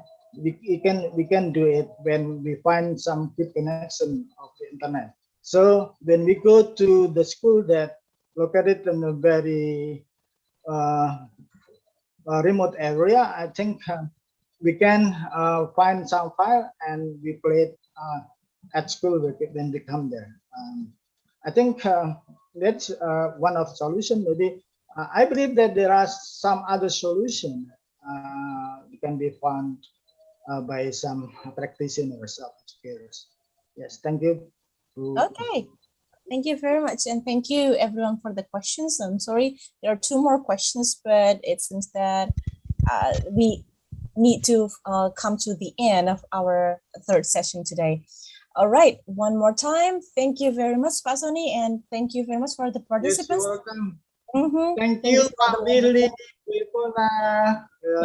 You are my suhu, right? You are my suhu, Pak Willie. Pak Willie still muted. Well done, Pak. Good, excellent. Thank you very much. Okay, now before we give a round of applause for Pak Sony, Mr. Kiki, could you please share the? Yes, thank you. All right, please give a round of applause for Pak Suderson for the wonderful presentation. Okay, much more welcome, sir. All right. Okay, can you still hear me? All right. Yeah. Okay, now finally we come to the end of our webinar today. After all three outstanding speakers speaking in front of you, now as you can see in the chat box, you can see the link that you have been waiting for. This is the link to your certificate for attending today's webinar. And if you're wondering if you can get the materials, then we are going to ask if Pak Willie, Bu Ivonne, and Pak Sony are willing to give us their materials. Then we can send them included in your email with the certificate later. Okay, all right. So make sure that you submit your attendance by clicking the link to the certificate before. Is it 1 AM, Pak David? Yes, exactly the same time, Ibu Bilqis. 1 PM. 1 PM, Jakarta time. Jakarta time, yeah. 1 PM Jakarta time. Jember time, yes. Jember time, Jakarta time, 1 PM sharp. So please fill in before that, because if you do, for any excuses, if you do not fill in before the time, then we are deeply sorry that we cannot issue your certificate for any kinds of reasons. All right, I hope that you can understand this. Thank you very much. Then I'm going to give the floor back to the Master of Ceremony, Pak David. Thank you. Today, dear. Yes, okay. Thank you so much, Ibu Bilqis, for moderating the third plenary talk. We truly learned a lot from Pak Sony and, of course, from the other experts, including Pak Willie and also Ibu Ivonne. And yes, ladies and gentlemen, again, we would like to remind you that you need to fill in the certificate form in time. I'm sorry, there has been. Ibu Bilqis, do you hear some noise? Hello, Ibu Bilkis. Ibu Eka, can you hear me, please? Yes, I can hear you. Yes, we can hear There you. are some noises actually. Yeah, okay, and this is quite loud, by the way. I'm sorry for that. Yeah, please make sure that you complete the certificate form before 1 p.m. to go to time. And after completing the certificate form, you will receive your e-certificate directly on your email. So please make sure that you type your email address correctly, okay? Because we can only deliver your e-certificate once, right?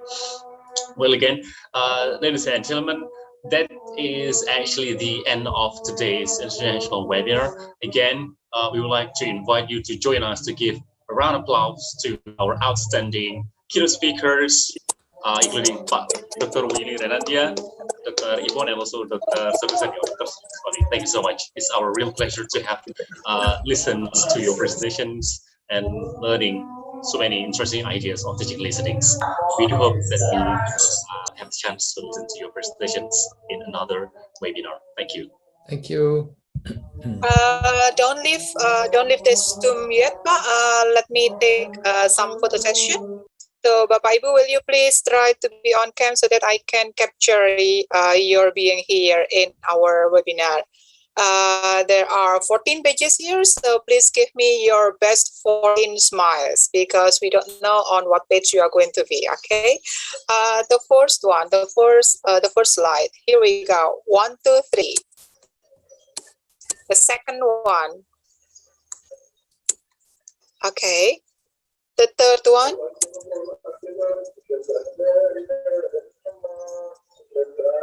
Okay. The fourth.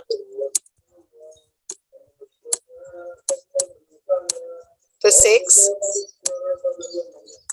The seventh. The eighth.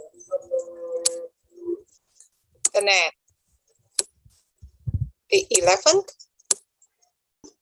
12th, and the last one, the 13th one. Okay, that's all for the photo session.